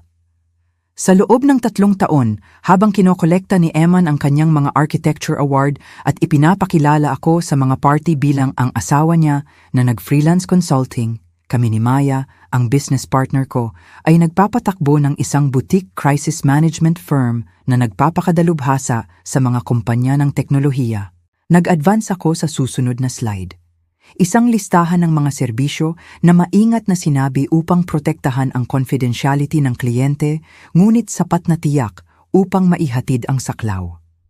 Hinahawakan namin ang mga kalamidad na hindi gustong hawakan ng ibang mga consultant. Paglabag sa datos na nakakaapekto sa milyon-milyong user. Masamang PR na kinasasangkutan ng executive misconduct. Mga corporate scandal na maaaring sirain ang mga kumpanya kung hindi maayos na hahawakan. Kami ay discreet, kami ay epektibo, at kami ay napakamahal. Susunod na slide. Mga client testimonial na may mga pangalan na redacted. Mga case study na may mga detalye na tinanggal. Mga revenue chart na nagpapakita ng exponential growth sa loob ng 3 taon. Narinig kong may huminga ng malalim. Hindi ko alam kung sino. Noong nakaraang taon, nakabuo kami ng 235 milyon. Ngayong taon, kami ay nasa landas para sa 380 milyon. 6 na buwan na ang nakakaraan. 2 Fortune 500 companies ang lumapit sa amin na may mga alok ng acquisition. Hinayaan ko ang impormasyon na iyon na tumagos. Pinapanood ang mga mukha na nagpoproseso ng mga numero na hindi tumutugma sa kwento na binuo nila tungkol sa kung sino ako. Ngayong umaga, sabi ko, nag-a-advance sa susunod na slide. Tinapos namin ang acquisition. Ang anunsyo mula sa Catalyst Ventures ay pumuno sa screen. Official letterhead, legal language, at sa ibaba ang numero na nagpapanginig sa mga kamay ng accountant ko nang ipakita niya sa akin ang kumpirmasyon ng wire transfer. 60% ng kumpanya ay naibenta sa Catalyst Ventures sa halagang 1.2 bilyon. Ang bahagi ko pagkatapos hatiin sa partner ko at bayaran ang mga early investor 725 milyon. Ang katahimikan na sumunod ay ganap. Wala ni anino ng paghinga. 2 tao lang ang natigilan sa lugar. Nakasuspinde ang mga champagne glass. Ang mga utak ay nagsisikap na iugnay ang babaeng nakatayo sa harap nila sa isa na binasura nila bilang hindi kapansin-pansin. Hinayaan ko silang umupo dito. Hayaan ang numero na umalingaw-ngaw sa tahimik na espasyo. Pagkatapos ay nag-advance ako sa susunod na slide. Ngunit hayaan ninyo akong ipakita sa inyo ang iba pa dahil ang kahangahangang bagay ay hindi lang ang binuo ko. Ito ay ang binuo ko habang ipinapalagay ng lahat na wala akong binubuo. Lumabas ang mga bank statement sa screen. Ang account ko at ang joint account namin, magkatabi, nagpapakita ng buwan ng transfer sa loob ng huling 18 buwan. Ito ang mga deposit na ginawa ko para sagutin ang mga gastos sa bahay natin pagkatapos na nag-restructure ang firm ni Eman at pinutol ang sweldo niya ng 30%. Nahihiya siya sa pagbawas ng sweldo kaya tahimik akong naglipat ng pera mula sa business account ko patungo sa joint account natin. Sapat na para sagutin ang kakulangan para hindi siya mag-alala. Gumawa si Eman ng tunog, isang bagay sa pagitan ng pagkabigla at pag-ungol. Hindi ko siya tiningnan. Pinanatili ko ang mga mata ko sa screen sa ebidensya na hindi mapag-aalinlanganan. Susunod na slide. Mga rent receipt mula sa 5 at 6 na taon na ang nakalipas. Ito ay mula sa 2 taon pagkatapos ni Eman na magtapos sa grad school. Habang nag-i-internship siya sa mga architecture firm na walang bayad ngunit nangako ng karanasan, ako ang nagbayad ng upa natin, kaming dalawa, sa loob ng 24 na buwan. Susunod na slide, isang bank transfer para sa 850,000. Ito ang utang na ibinigay ko kay Eman para sa profesional na kagamitan sa camera, high-end gear para sa architectural photography upang mapatangi ang kanyang portfolio. Sabi sa kasunduan sa utang, babayaran niya ito kapag nakuha niya ang una niyang tunay na paycheck. 4 na taon na iyon ang nakalipas, hindi na namin ito tinalakay muli. Naramdaman kong nakatingin sa akin si Eman. Nararamdaman ko ang bigat ng tingin niya, ngunit pinanatili ko ang aking focus sa harap. Susunod na slide. Isang invoice mula sa isang web development company. 450,000 para sa isang profesional na website redesign. Ang portfolio site niya ang tumulong sa kanya na makuha ang trabaho niya sa Morrison & Associates. Susunod na slide. Isa pang invoice. 170,000 para sa kanyang membership sa American Institute of Architects, professional development courses, networking events, mga materyales para sa mga presentasyon. Slide pagkatapos ng slide, isang paper trail ng suporta na naging invisible dahil hindi ko kailanman hiniling na kilalanin ito, hindi kailanman binanggit, hindi kailanman ginamit laban sa kanya. Ang mga receipt ay nagdagdag sa real-time sa screen. Mga hapunan na binayaran ko habang siya ay nagne-networking, ang car insurance na sinagot ko. Ang libu-libong maliliit na gastos na nag-iipon kapag nagtatayo ka ng buhay kasama ang isang tao at ang isang tao ay tahimik na nagdadala ng mas maraming bigat kaysa sa natatanto ng iba. Hindi ko naisip na nag-i-score ako, sabi ko ng mahina. Naisip ko iyon bilang pakikipagtulungan, bilang pagmamahal, bilang ang invisible work na nagpapanatili sa mga kabahayan. Sa wakas ay tumingin ako kay Eman. Ang mukha niya ay kulay abo. Ang mga kamay niya ay nakahawak sa gilid ng table na parang kailangan niya ng isang bagay na matibay upang hawakan. Ngunit tinitingnan ang mga numerong ito ngayon, natanto ko kung ano talaga ang ginagawa ko. Sinusuportahan ko ang ego mo, pinopondohan ang katang-isip na ikaw ang matagumpay, ang tagapagtaguyod ng pamilya, ang kahangahangang asawa na mapagbigay na pakasalan ang isang ordinaryo. Hinarap ko ang buong table. At lahat kayo ay tumulong na panatilihin ang katang-isip na iyon dahil mas madaling ipagpalagay na hindi ako kapansin-pansin kaysa magtanong kung ano talaga ang ginagawa ko. Mas madaling husgahan ako dahil wala akong kahangahangang titulo sa trabaho kaysa magtaka kung baka may binubuo ako na hindi ninyo nakikita. Tahimik na umiiyak si Sofia, ang luha ay dumadaloy sa kanyang mukha nang walang kontrol. Si Marco ay nakahawak sa kanyang ulo. Nakatingin si Dominic sa table na parang gusto niyang lamunin siya nito. Si Hannah ay nakatingin pa rin kay Eman nang may ekspresyong iyon, isang bagay sa pagitan ng pagkadismaya at pagkamuhi. Ang apartment na tinitirhan natin, patuloy ko. Ang kontrata sa pag-upa ay nakapangalan sa akin simula pa bago tayo ikasal. Lumipat si Eman sa akin, hindi ako sa kanya. Ang mga muebles, ang sining, ang kotse na drive niya. Ako ang bumili ng lahat ng iyon. Hindi dahil nag-i-score ako, kundi dahil may pera ako at may student loans siya na binabayaran pa niya. I-disconnect ako ang telepono ko mula sa screen. Ang mga slide ay nawala, nag-iiwan lang ng isang blankong puting rectangle na sa paanuman ay naramdaman na mas malakas kaysa sa mga larawan. Itinago ko ang lahat ng ito dahil naisip ko na iyon ang ginagawa ng isang mabuting asawa. Naisip ko na ang pagiging kahanga-hanga ay nangangahulugan ng pagiging invisible. Naisip ko na ang pag-ibig ay nangangahulugan ng pagpapaliit ng sarili ko para lumaki ang pakiramdam ng partner ko. Kinuha ko ang aking champagne glass. Ang bigat nito ay naramdaman na makabuluhan, seremonyal. Nagkamali ako sa lahat ng iyon. At Eman, nagkamali ka rin. Hindi tungkol sa akin na hindi ka pansin-pansin. Nagkamali ka tungkol sa kung ano ang hitsura ng kahanga-hanga. Itinaas ko ang baso, pinapanood ang liwanag na sumasagap sa likido, lumilikha ng maliliit na prisma na nakakalat sa puting tablecloth. Ako ang nagbayad para sa hapunan na ito, bawat course, bawat wine pairing, bawat sandali ng gabing ito. Ituring itong isang regalo sa kaarawan at isang severance package. Lahat kayo ay mag-e-enjoy ng isang 22,000 bawat tao na tasting menu sa kagandahang loob ng hindi kapansin-pansin na asawa na tila hindi karapat-dapat panatilihin. Tiningnan ko ang bawat isa sa kanila. Si Sofia na may luha, si Marco na may kahihiyan, si Dominic na may katahimikan, si Hannah na may paghuhusga, at sa wakas si Eman na mukhang isang lalaki na nanonood sa kanyang buong self-concept na gumuho sa real time.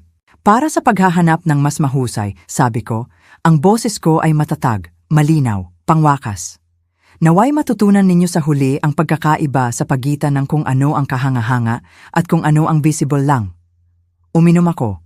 Ang champagne ay mahusay, crisp, komplikado, mamahalin, lahat ng kailangan ng sandaling ito. Ibinaba ko ang baso ng may mahinang clink na sa paanuman ay tunog na isang pagtatapos. Pagkatapos ay lumabas ako sa Talyer Russo patungo sa malamig na gabi ng San Francisco, iniiwan ang birthday dinner, ang kasal, at ang buhay na binuo ko sa paligid ng mga taong hindi nag-abala na tumingin ng sapat na malapit upang makita ako. Sa likod ko, sa salamin, narinig ko ang pagsabog ng mga boses. Pagkabigla at galit at pagkalito, lahat ay nagbanggaan ng sabay-sabay. Ngunit hindi ako lumingon. Nasabi ko na ang lahat ng kailangang sabihin. Ang natitira ay ingay na lang. Ang paglalakad patungo sa kotse ko ay naramdaman na mas mahaba kaysa sa totoo. Bawat hakbang palayo sa Talyer Russo ay isang hakbang patungo sa isang versyon ng buhay ko na hindi ko kailanman naisip. Hindi divorced, hindi pa, ngunit fundamentally changed sa mga paraan na hindi na mababawi. Nagmaneho ako pauwi ng autopilot, halos hindi napapansin ang mga traffic light o ang mga kalye na dumaan ako ng libu-libong beses. Ang mga kamay ko ay matatag sa manibela. Ang paghinga ko ay even. Naramdaman kong kalmado sa isang paraan na dapat ay nakakabahala, ngunit sa paanuman ay hindi. Madilim ang apartment nang pinapasok ko ang sarili ko. Hindi ko binuksan ang mga ilaw. Naglakad lang ako patungo sa mga bintana na nakatanaw sa lungsod at tumayo doon, pinapanood ang San Francisco na naghahanda para matulog. Mga ilaw na lumalabo sa mga gusali ng opisina. Huling tawag na nagtatapos sa mga bar. Ang pulso ng lungsod ay bumabagal sa ritmo ng gabi. Ang telepono ko ay naka-silent, ngunit nakikita ko itong umiilaw sa counter. Text pagkatapos ng text, hindi ko binasa ang mga ito. Sa halip, umupo ako sa couch sa dilim at naghintay. Para saan? Hindi ako sigurado. Kalungkutan, siguro? Pagsisisi? Ang emotional aftermath ng pagsabog ng 7 taon ng kasal sa harap ng isang audience. Ngunit wala sa mga iyon ang dumating. Iyon lang ang parehong malinaw, kalmadong katiyakan na ginawa ko ang eksaktong kailangang gawin. Malamang na nakatulog ako sa isang punto, dahil nabigla akong nagising sa pagriring ng telepono ko ng 4:17 a.m. Ang screen ay nagpakita ng isang hindi kilalang numero. San Francisco area code. Tinitigan ko ito sa loob ng 3 ring, nagde-debate kung sasagutin bago manalo ang pagkamausisa. Hello? Please? Isang boses ng babae na sira sa pag-iyak. May nangyari ngayong gabi at tungkol sa'yo. Umupo ako ng mas tuwid, sinusubukang ilagay ang boses sa pamamagitan ng luha at humihingal. Please answer. Please, kailangan kong kausapin ka. Sumagot ako, sabi ko. Sino ito? Si Sofia. Mula sa hapunan. Humihingi ako ng paumanhin. Sobra-sobra akong humihingi ng paumanhin. Si Sofia ang kaibigan na nagsabi kay Eman na boring ako. Na nagsimula ng usapan na humantong sa kanya na mag-impake ng maleta at mag-anunsyo na kaya niyang makahanap ng mas mahusay. Tumayo ako, naglakad patungo sa kusina, nagbuhos ng isang baso ng tubig para sa sarili ko. Hayaan siyang umiyak habang iniinom ko ito. Sofia, sabi ko sa wakas, ang boses ko ay kalmado at klinikal, ang tono na ginagamit ko sa mga kliyente na nasa krisis.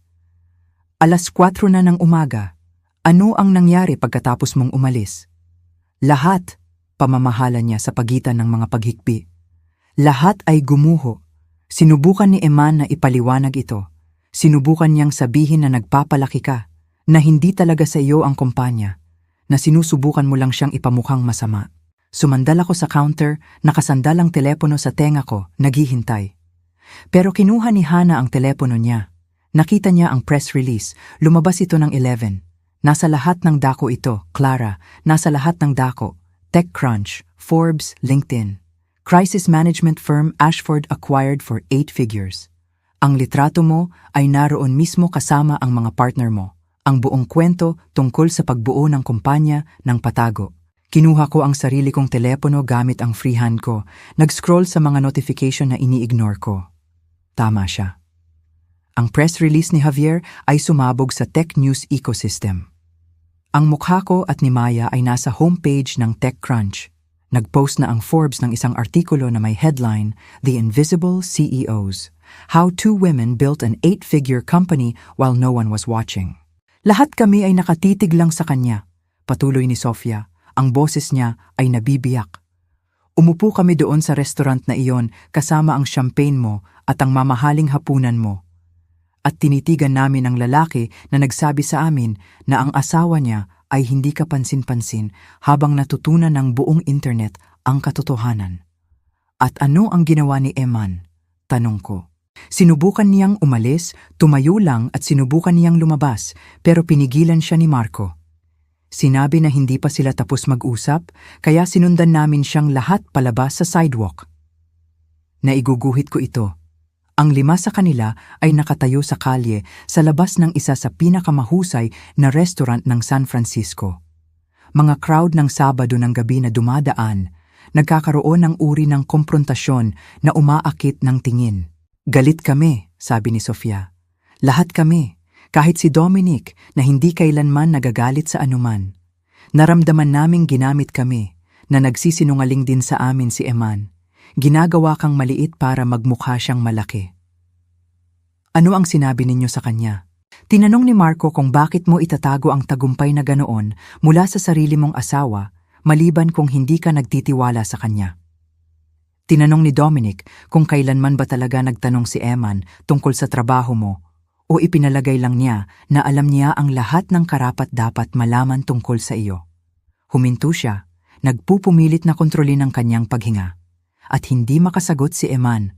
Nakatayo lang siya doon na nakabukasara ang bibig at hindi siya makasagot. Narinig ko ang mga mahinang tunog sa likuran, si Sofia na humihinga ng malalim, sinusubukang ayusin ang sarili. Si Hana ang pinakamasama, patuloy niya. Tiningnan lang niya si Eman nang may ekspresyon ng ganap na pagkamuhi at sinabi, nakatira ka sa pera ng asawa mo habang sinasabi mo sa amin na wala siyang kwenta. At doon, bumagsak si Eman. Bumagsak paano? Umiiyak doon mismo sa sidewalk.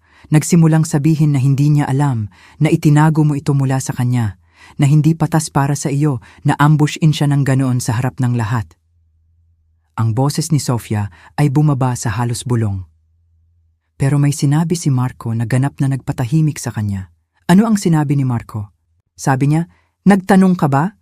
Sa loob ng 7 taon ng kasal, nagtanong ka ba sa asawa mo kung ano talaga ang ginagawa niya, kung ano ang mahalaga sa kanya, kung ano ang binubuo niya, o ipinalagay mo lang na nandyan siya para palakpakan ka?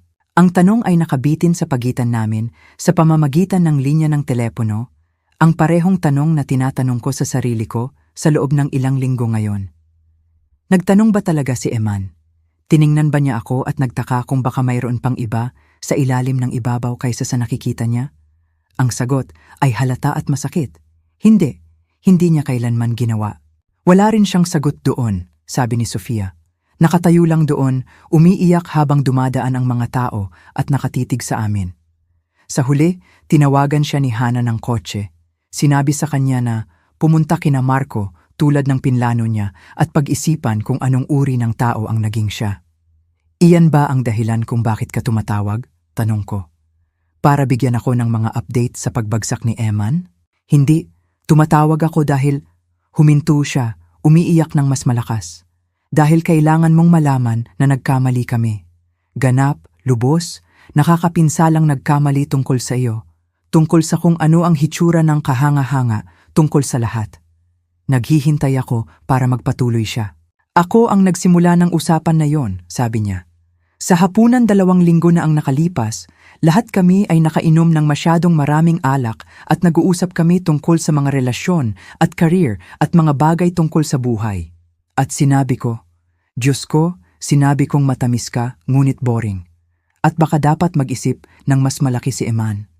Baka dapat siyang sumama sa isang taong mas ambisyoso, mas exciting, isang taong tumutugma sa antas ng tagumpay niya. At sumang-ayon ang lahat. Hindi tanong. Oo, sumang-ayon ang lahat dahil madaling tingnan ka at gumawa ng mga palagay. Madaling makita ang isang tahimik na asawa sa mga work event at isipin na wala siyang anumang kawili-wiling nangyayari. Madaling hindi kailanman magtanong. Sofia, sabi ko, ang boses ko ay mas matigas na ngayon. Bakit ka tumatawag sa akin ng 4:00 ng umaga? Dahil sira si Eman at hindi ko alam kung umiiyak siya dahil sinaktan ka niya o dahil alam na ng lahat ang katotohanan ngayon. At kailangan kong malaman kung alin iyon. Naisip ko ang pagkakaiba na iyon. Ang pagkakaiba sa pagitan ng pagsisisi at panghihinayang, sa pagitan ng pakiramdam ng kalungkutan para sa pinsala na idinulot mo at pakiramdam ng kalungkutan para sa mga kahihinatnan na kinakaharap mo. Iyan ay 2 magkaibang bagay, sabi ko. Oo, ang boses ni Sofia ay maliit. Sila ay. At sa tingin ko, hindi ito ang una. Malamang na tama ka? Mayroon bang anumang pagkakataon? Tanong niya bigla, desperado. Anumang pagkakataon na maaari mo siyang patawarin? Na maaari mo siyang subukan muli? Nagte-text siya sa aming lahat, sinasabi na naiintindihan na niya ngayon, na nakikita niya ang ginawa niya, na gusto niyang ayusin ito. Naglakad ako pabalik sa bintana, tumingin sa lungsod, nagsisimulang magising. Maagang umaga, mga jogger, mga truck ng delivery, ang araw ay nagsisimula palang lumiwanag ang kalangitan mula sa itim patungo sa malalim na asul. Hindi, sabi ko, walang pagkakataon. Pero kung talagang natuto siya, kung talagang nagbago siya, Eman, hindi siya nagbago. Nahuli siya. May pagkakaiba. Ikiniling ko ang noo ko sa malamig na salamin. At kahit nagbago pa siya, kahit papaano ito ay nagpabago sa kanya sa isang taong may kakayahang makita ako ng malinaw, ayaw kong naroon ako para sa kanyang pagbabago. Ayaw kong maging test case para sa kanyang paglago. Kaya, tapos na talaga? Tapos na ito sa sandaling nag-impake siya ng maleta, sabi ko. Ang lahat simula noon ay epilogue na lang. Tahimik siya sa loob ng mahabang sandali. Kung gayon, ang ginawa mo ngayong gabi, ang pagpapakita sa amin ng lahat ng katotohanan ng ganoon, paghihiganti ba yon? Pinag-isipan ko ang tanong ng tapat. Hindi, sabi ko sa wakas. Hindi iyon paghihiganti. Ang paghihiganti ay nangangailangan ng pagnanais na magdusa ang isang tao. Hindi ko iyon gusto. Gusto ko lang na tumigil ang mga tao sa pamumuhay sa komportabling katang-isip na binuo ni Eman. Gusto kong maging visible ang katotohanan. Well, visible na ito ngayon, sabi ni Sofia ng mahina. Sobrang visible. Mabuti, Clara! Ang boses niya ay nag-aalangan na ngayon, na parang natatakot siyang magtanong, ngunit kailangan niya pa rin. Galit ka ba sa amin dahil sa sinabi namin? Dahil sa kung paano namin pinag-usapan ka? Hindi, sabi ko. Sinurpresa ang sarili ko sa katapatan nito. Hindi ako galit sa iyo. Hindi ko na lang kayo iniisip. Iyon ay tila tumama ng mas malakas kaysa sa pagkamuhi. Kailangan ko nang umalis, sabi ko. Huli na? Umaaga na? Ano man ito? Salamat sa pagsagot mo at humihingi ako ng paumanhin para sa lahat ng ito. Alam ko, sabi ko. Pero Sofia, huwag mo na akong tawagan muli. Ibinaba ko ang tawag bago siya makasagot. Ang kalangitan ay tiyak na mas maliwanag na ngayon. Ang umaga ay darating, handa man ako o hindi. Tiningnan ko ang telepono ko, ang fimfumwari na hindi pa nababasang mensahe, ang mga notification mula sa mga news site at LinkedIn, at mga tao na hindi ko narinig sa loob ng maraming taon ay biglang nagre-reach out para batiin ako. Ganap kong pinatay ang telepono. Pagkatapos ay natulog ako at natulog ng mas mahusay kaysa sa loob ng ilang buwan. Nagising ako ng 11:30 sa sikat ng araw na dumadaloy sa mga bintana na nakalimutan kong takpan at ang patuloy na buzz ng telepono ko na nagba-vibrate laban sa nightstand. Sandali, hindi ko maalala kung nasaan ako o kung bakit ako nakaramdam ng sabay-sabay na pagod at wired. Pagkatapos, bumalik ang lahat. Ang hapunan, ang presentasyon, ang paglabas sa Talyer Russo, ang tawag ni Sofia sa 4 a.m. Kinuha ko ang telepono ko at agad itong pinagsisihan. 53 na hindi pa nababasang email, 27 missed calls, mga text message na huminto sa pag-load dahil napakarami upang ipakita ng sabay-sabay. Nag-scroll ako sa mga email muna, pinapanood ang mga subject line na lumabo. Interview request Forbes, podcast invitation how I built this, TechCrunch wants to feature you, Entrepreneur Magazine, your story, book deal interest literary agent. Pagbati mula sa dating mga kliyente. Mga mensahe mula sa mga investor na nakausap ko minsan sa mga kumperensya taon na ang nakalipas, biglang naaalala ang pangalan ko at nagtatanong tungkol sa mga pagkakataon para sa expansion. 3 magkahiwalay na podcast producer ang gustong ipakwento ko ang kwento ng pagbuo ng isang kumpanya ng patago. At ang mga headline. Diyos ko, ang mga headline. Binuksan ko ang Safari at nag-type ng pangalan ko. Ang mga resulta ay pumuno sa screen. Secret CEO's marriage ends after husband calls her unremarkable. The woman who built an 8-figure company while her husband thought she was nobody. From invisible to unstoppable. One woman's revenge on being underestimated. Tech executive exposes husband's belittling at his own birthday party. Ang ilang artikulo ay sympathetic, nagpapaliwanag sa akin bilang isang babae na sa wakas ay tumayo para sa sarili niya. Ang iba ay critical, gumagamit ng mga salitang tulad ng calculating at vindictive at public humiliation. Isang opinion piece ang nag-question kung ang isang taong gagamit ng birthday dinner bilang sandata ay may emotional stability upang magpatakbo ng isang crisis management firm. Lahat ay may opinyon. Lahat ay may pananaw. Ang buhay ko ay naging isang kwento na ikinukuwento ng mga tao upang patunayan ang anumang point na gusto nilang gawin tungkol sa kasal, tagumpay, gender dynamics o paghihiganti. Ibinaba ko ang telepono at nagpunta para magtimpla ng kape. Iba ang pakiramdam ng apartment sa liwanag ng araw, mas walang laman. Kahit na walang nagbago ng pisikal, ito pa rin ang mga muebles ko, ang sining ko sa mga pader, ang coffee maker ko sa counter, ngunit naramdaman na hindi ito parang bahay, at mas parang isang stage set na naghihintay para sa susunod na scene. Nasa kalahati na ako ng una kong tasa nang may kumatok sa pinto. Tumingin ako sa peephole at nakita si Maya na may hawak na paper bag at 2 to-go cup ng kape. Nagdala ako ng reinforcements, sabi niya nang buksan ko ang pinto. Bagels mula sa lugar na gusto mo sa misyon at mas masarap na kape kaysa sa iniinom mo. Naglakad siya papasok nang hindi naghihintay ng imbitasyon, inilagay ang lahat sa kitchen counter at hinila ako sa isang yakap na tumagal ng mas matagal kaysa sa karaniwan naming pinapayagan. Ginawa mo, sabi niya nang sa wakas ay pinakawalan niya ako. Talaga mong ginawa? Ginawa ang ano? Sinira ang kasal ko sa harap ng isang audience? Tumigil sa pagtatago. Binuksan niya ang bag, kinuha ang mga bagel at cream cheese. Tumigil sa pagpapaliit ng sarili mo, tumigil sa pagpapaubaya sa kanya ng credit para sa buhay na binuo mo. Umupo kami sa couch na may pagkain at mas masarap na kape at ikinuwento ni Maya ang umaga niya. Nagbigay na ako ng 3 interview, Forbes, TechCrunch at NPR's Marketplace. Tinanggihan ng 5 pa dahil naisip kong dapat nating i-coordinate ang ating messaging. Kumagat siya sa bagel niya. Si Javier ang humahawak sa karamihan ng mga press request, pero lalo na, gusto nila kaming 2. Ang kwento ng 2 babae na nagbuo ng isang bagay na ganito kalaki at patago. Catnip ito para sa business media ngayon. Gaano kasama? Tanong ko. Ang personal na bagay? Kinuha ni Maya ang telepono niya, nag-scroll sa isang bagay. Nasa lahat ng dako. Ang hapunan, ang presentasyon, ang anunsyo ng acquisition. May isang tao sa restaurant na malamang ay nagkwento dahil may mga detalye tungkol sa sinabi mo kung ano ang ipinakita mo sa screen. Ang Twitter ay nagpapalabas ng field day. Kalahati ng mga tao ay tinatawag kang bayani. Ang kalahati ay iniisip na isa kang villain. Inabot niya sa akin ang telepono niya. Nag-scroll ako sa mga tweet. This is what we mean when we say women's work is invisible. She was literally funding his entire life, and he called her unremarkable.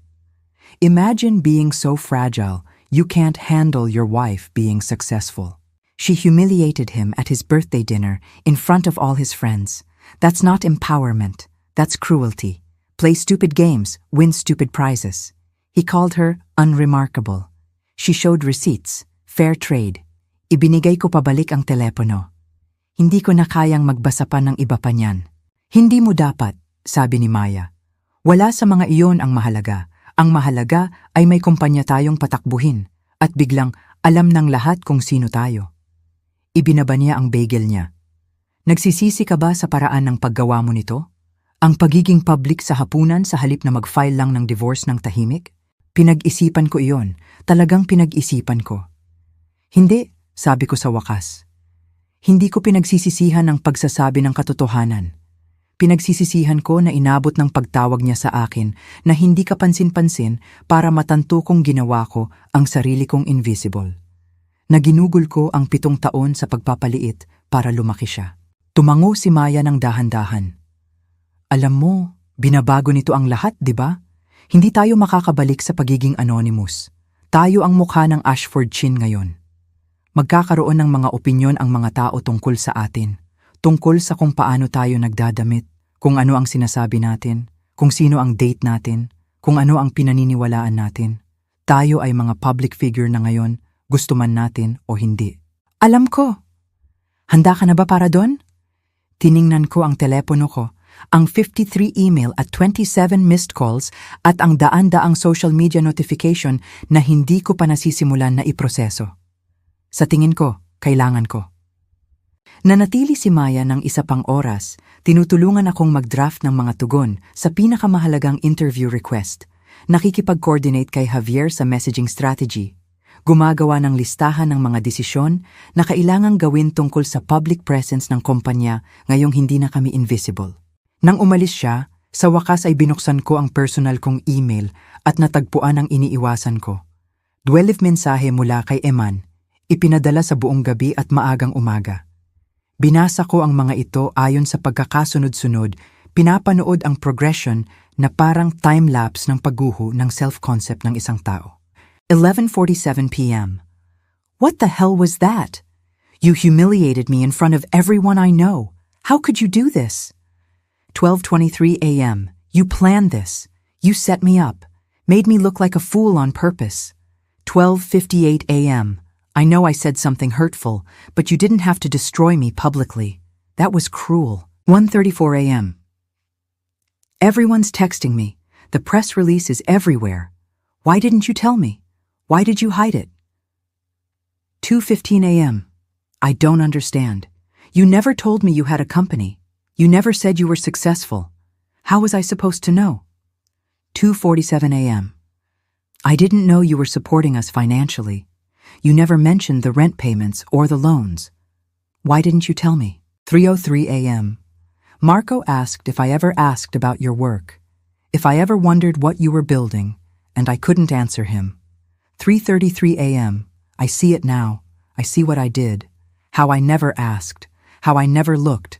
How I made you small because I needed to feel big. I don't know if you'll ever read this, but I'm sorry. Not for getting caught, for what I did to you every day for 7 years. Ang huling mensahe ay iba sa iba. Hindi gaanong depensibo, mas raw, na parang sa wakas ay tumigil siya sa pagsubok na pamahalaan ang sitwasyon at nagsimula ng talagang mag-isip tungkol sa ginawa niya. Binasa ko ito ng 2 beses. Hinahanap ang mga bakas ng pakiramdam na mayroon ako 9 na taon na ang nakakaraan nang makilala ko siya sa coffee shop na yon sa Portland. Ang excitement, ang pag-asa, ang paniniwala na bumubuo kami ng isang bagay na totoo nang magkasama. Nakita ko lang ang isang tahimik na pagkilala na ang ilang mga aral ay dumarating ng huli na. Dinelete ko ang lahat ng 12 mensahe. Gayunpaman, nagri-ring ang telepono ko. Si Attorney Elena Vasquez, ang lawyer ko. Magandang hapon, sabi niya nang sagutin ko. Ang boses niya ay nagdadala ng warning note na nakilala ko mula sa aming unang meeting. Sana ay nagpapahinga ka pagkatapos ng iyong eventful evening. Halos hindi. Ano ang problema? Kumuha si Eman ng counsel ngayong umaga. Si Attorney Ricardo Reyes, family law. Mahal siya at aggressive at tumawag siya sa akin 1 oras na ang nakakaraan, nagtatanong tungkol sa aming intensyon tungkol sa separation. Bumagsak ang sikmura ko. Ang bilis niya kumilos. Bahagi iyan kung bakit siya mahal. Narinig ko ang mga papel na kumakaluskos sa kabilang dulo. Sinabi ko sa kanya na handa kang mag-file para sa dissolution, na hindi ka naghahangad ng community property claims dahil ang apartment at business assets ay malinaw na separate property. Pero Clara, kailangan mong ihanda ang sarili mo para sa darating. Ano ang darating? Magtatalo si Ricardo na si Eman ay nararapat na bayaran para sa pagsuporta sa career mo sa mga unang taon ng kasal ninyo. Magpapinta siya ng isang larawan ng isang devoted husband na nagsakripisyo ng sarili niyang advancement upang suportahan ang mga ambisyon ng asawa niya na ngayon ay itinatapon sa sandaling makamit niya ang tagumpay. Halos tumawa ako. Sinusuportahan niya ang career ko? Ako ang nagbayad ng upa natin sa loob ng 2 taon habang unemployed siya. Alam ko at mayroon tayong dokumentasyon na nagpapatunay niyan. Ngunit si Ricardo ay napakagaling sa paggawa ng mga kwento na nakakaakit sa mga hukom. Magtatalo siya na ang emotional support, networking assistance, household management, lahat ng iyon ay bumubuo ng kontribusyon sa tagumpay mo. Naglakad ako patungo sa bintana, tumingin sa lungsod sa ibaba. Ordinaryong linggo ng hapon, ang mga tao ay nabubuhay ng kanilang ordinaryong buhay. Walang ideya na ang akin ay nagiging isang bagay na hindi na makilala. Ano ang kailangan kong gawin? Wala pa. Magkaroon lang ng kamalayan na hindi ito magiging mabilis o tahimik. Lalaban si Ricardo para sa isang settlement. Malamang na maglileak siya ng mga bagay sa press para i-pressure ka. Gagawin niya itong mas public at mas masakit hanggat maaari kung sa tingin niya ay mapipilitan kanyang magbayad. Hayaan siyang subukan, sabi ko. Mayroon akong 7 taon ng dokumentasyon, mga bank statement, loan agreement, mga receipt para sa bawat dolyar na ginastos ko sa pagsuporta sa career ni Eman habang sinasabi niya sa mga tao na hindi ako kapansin-pansin. Kung gusto ni Ricardo na gawin itong public, gagawin namin itong sobrang public. Tahimik si Elena sandali. Iyan ay isang mapanganib na laro, Clara. Ang mga divorce proceeding na nagaganap sa media ay bihira na magtapos ng maayos para sa sinuman. Hindi rin ang pananatiling invisible, sabi ko. Pagkatapos naming magbitiw, umupo ako sa couch na may malamig na kape ko at inisip kung ano ang susunod. Mga labanan sa legal, media scrutiny, bawat detalye ng kasal ko at ng negosyo ko ay sinasasa ng mga estranghero na may mga opinyon. Nag-buzz ang telepono ko. Isang text mula kay Javier. CNN wants you for an interview tomorrow. Morning segment. Are you ready for television? Tiningnan ko ang reflection ko sa madilim na TV screen sa tapat ng silid. Magulong buhok, walang makeup, nakasuot ng damit kahapon na nakatulog ako. Hindi ako mukhang handa para sa telebisyon. Hindi mukhang handa para sa anuman sa mga ito. Ngunit handa man o hindi, nasa loob na ako nito. Yes, nag-type ako pabalik. Send me the details. Dahil kung ako ay magiging visible, maaari ko na ring gawing imposibleng makaligtaan. Ang CNN interview ay ipinalabas noong umaga ng Martes. Pinanood ko ito mula sa green room ng isang podcast studio sa Oakland kung saan ako naka-schedule na mag-record kasunod. Ang telepono ko ay nakamute, ang kape ay lumalamig sa kamay ko. Nagtanong ang host ng mga predictable question tungkol sa acquisition, tungkol sa pagbuo ng isang kumpanya ng patago, tungkol sa kung ano ang pakiramdam na sa wakas ay humakbang sa spotlight. Nagbigay ako ng maingat na mga sagot, ang mga inensayo namin ni Javier. Profesional, measured, nakatuon sa negosyo sa halip na sa personal na drama na talagang gusto ng lahat na marinig. Ngunit pagkatapos, tinanong niya ang tanong na hindi ko pinaghandaan. Do you think your husband ever loved you? Huminto ako sa screen at pinanood ko ang sarili ko ngayon sa paghinto na iyon. Nakikita ang isang bagay na kumikislap sa mukha ko na hindi ko matukoy. Sa tingin ko, minahal niya ang version ko na akma sa kwento niya, sabi ko sa wakas. Ang tanong ay kung ang bilang ba iyon ay pag-ibig. Ang clip ay naging viral sa loob ng ilang oras.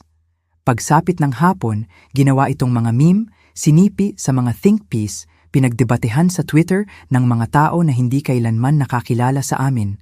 Ngunit may matitibay na opinyon tungkol sa kung ano ang dapat na hitsura ng pag-ibig. Iyon ay 8 linggo na ang nakalipas. Ngayon ay maagang Disyembre at nakatayo ako sa mga bagong opisina na inupahan namin ni Maya sa Financial District, ika-40 Tiring Palapag. Nakatingin sabay sa pamamagitan ng mga bintana na floor-to-ceiling na nagpapamukha sa buong lungsod na parang isang bagay na pag-aari namin. Ang espasyo ay ang lahat ng pinangarap namin sa mga gabing iyon 3 taon na ang nakakaraan ng nagtatayo pa kami ng patago. Exposed brick walls, open floor plan na may standing desk at collaborative spaces. Isang conference room na may tanawin na napakagandang kaya minsan ay nawawala ang train of thought ng mga kliyente habang nakikipag-usap, na-distract ng tulay at ng tubig, at ang pakiramdam na gumagawa sila ng mga desisyon sa tuktok ng mundo.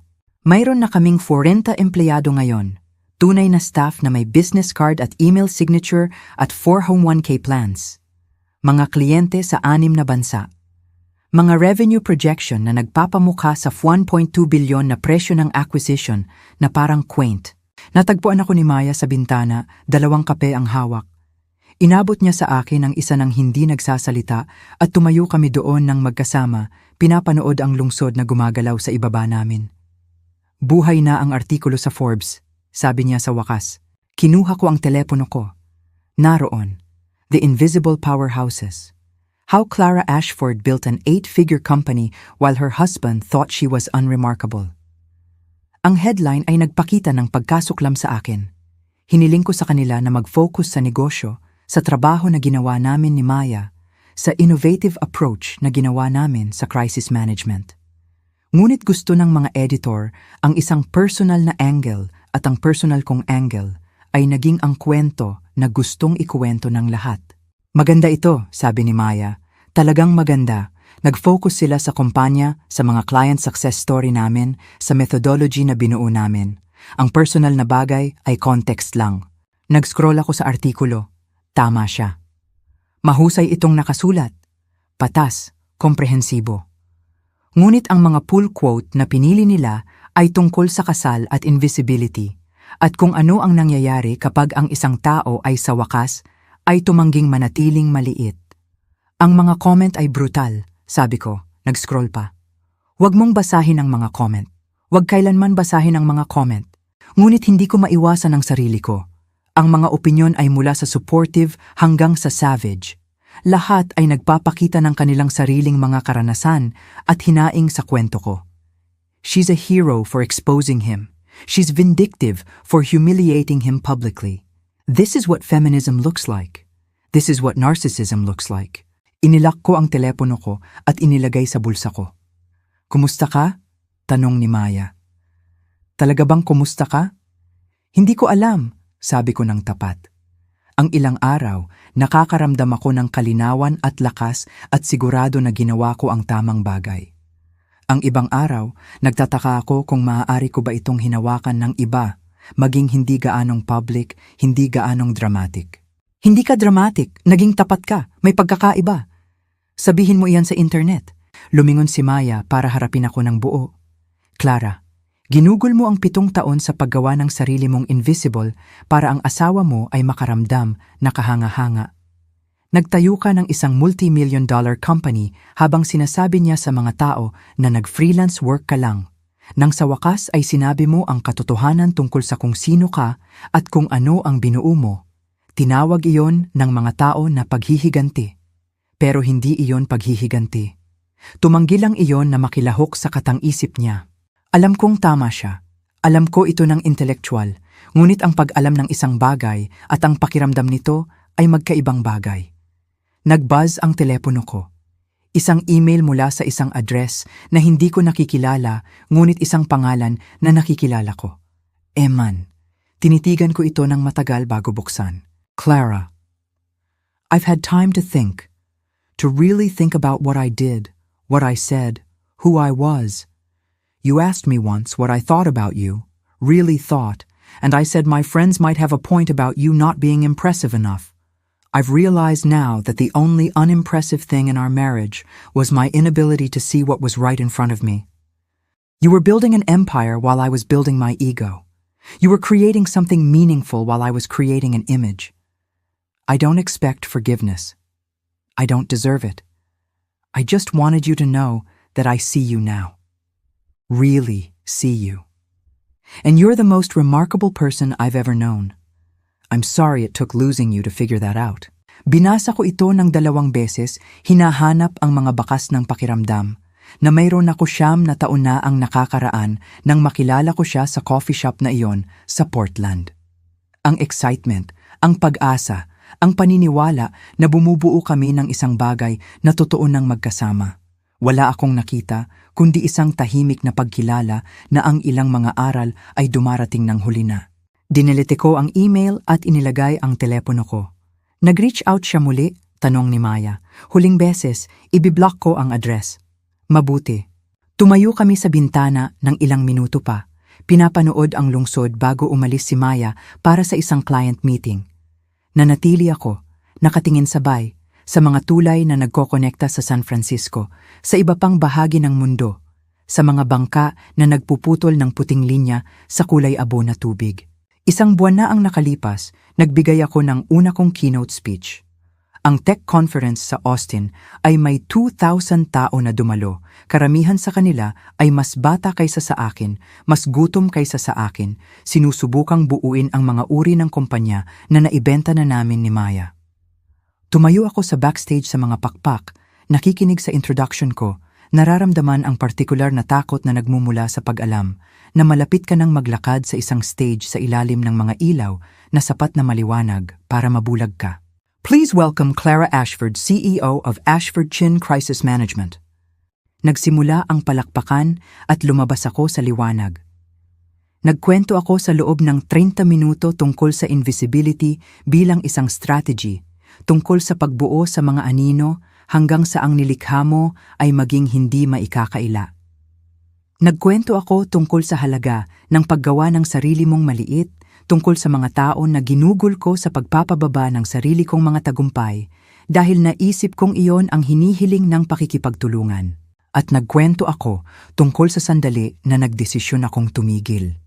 Hindi dahil gusto ko ng paghihiganti, bagaman iyon ang paraan kung paano ito ipinaliwanag ng lahat, kundi dahil sa wakas ay naunawaan ko na ang pagiging kahanga-hanga ay hindi isang bagay na desisyon ng ibang tao tungkol sa akin. Ang palakpakan ng matapos ako ay napakalakas. Tumayo ang mga tao, ang ilan ay umiiyak. Pagkatapos, sa green room, lumapit sa akin ang isang batang babae. Malamang ay hindi siya hihigit sa 25. Ang mga mata ay maliwanag sa partikular na gutom na nagmumula sa pagnanais na patunayan ng sarili mo na karapat-dapat sa espasyo na sinasakop mo.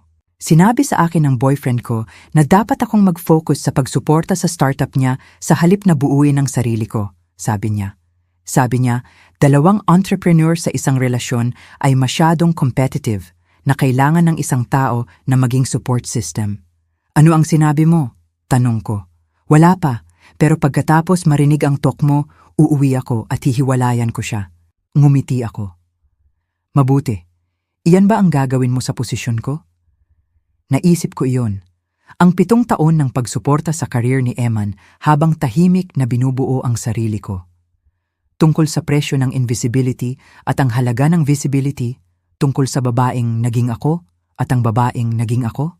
Tanungin mo ang sarili mo ng isang tanong, sabi ko. Ginagawa ka ba niyang mas malaki o mas maliit? Ginagawa ba ng pagiging kasama niya na palawakin ang pakiramdam mo sa kung ano ang posible o kontratahin ito? Kung ang sagot ay contract, alam mo na ang gagawin. Tumango siya, nagpasalamat sa akin, at umalis ng may uri ng determinadong lakad na nagpapahiwatig na nagawa na niya ang kanyang desisyon. Isang Biyernes ng gabi sa kalagitnaan ng Disyembre, 3 buwan pagkatapos ng hapunan na nagbago ng lahat, tumayo ako sa apartment ko. Ang apartment ko, binayaran ng pera na kinita ko, puno ng mga muebles na pinili ko at tumingin sa San Francisco na kumikinang sa winter dusk. Nagbuzz ang telepono ko. Si Maya nagtatanong kung gusto kong maghapunan. Thai place in the Mission. Nag-type ako pabalik. See you in 30. Iniisip ko minsan si Eman. Nagtataka ako kung natutunan ba niya ang aral o natuto lang magtago ng kanyang mga palagay ng mas mahusay sa susunod na tao. Nagtataka ako kung ikinukuwento niya ang version niya ng kwento namin sa mga dinner party, ginagawa ang sarili niya bilang ang biktima ng isang vindictive woman na nagtago ng kanyang tagumpay para ipamukhang masama siya.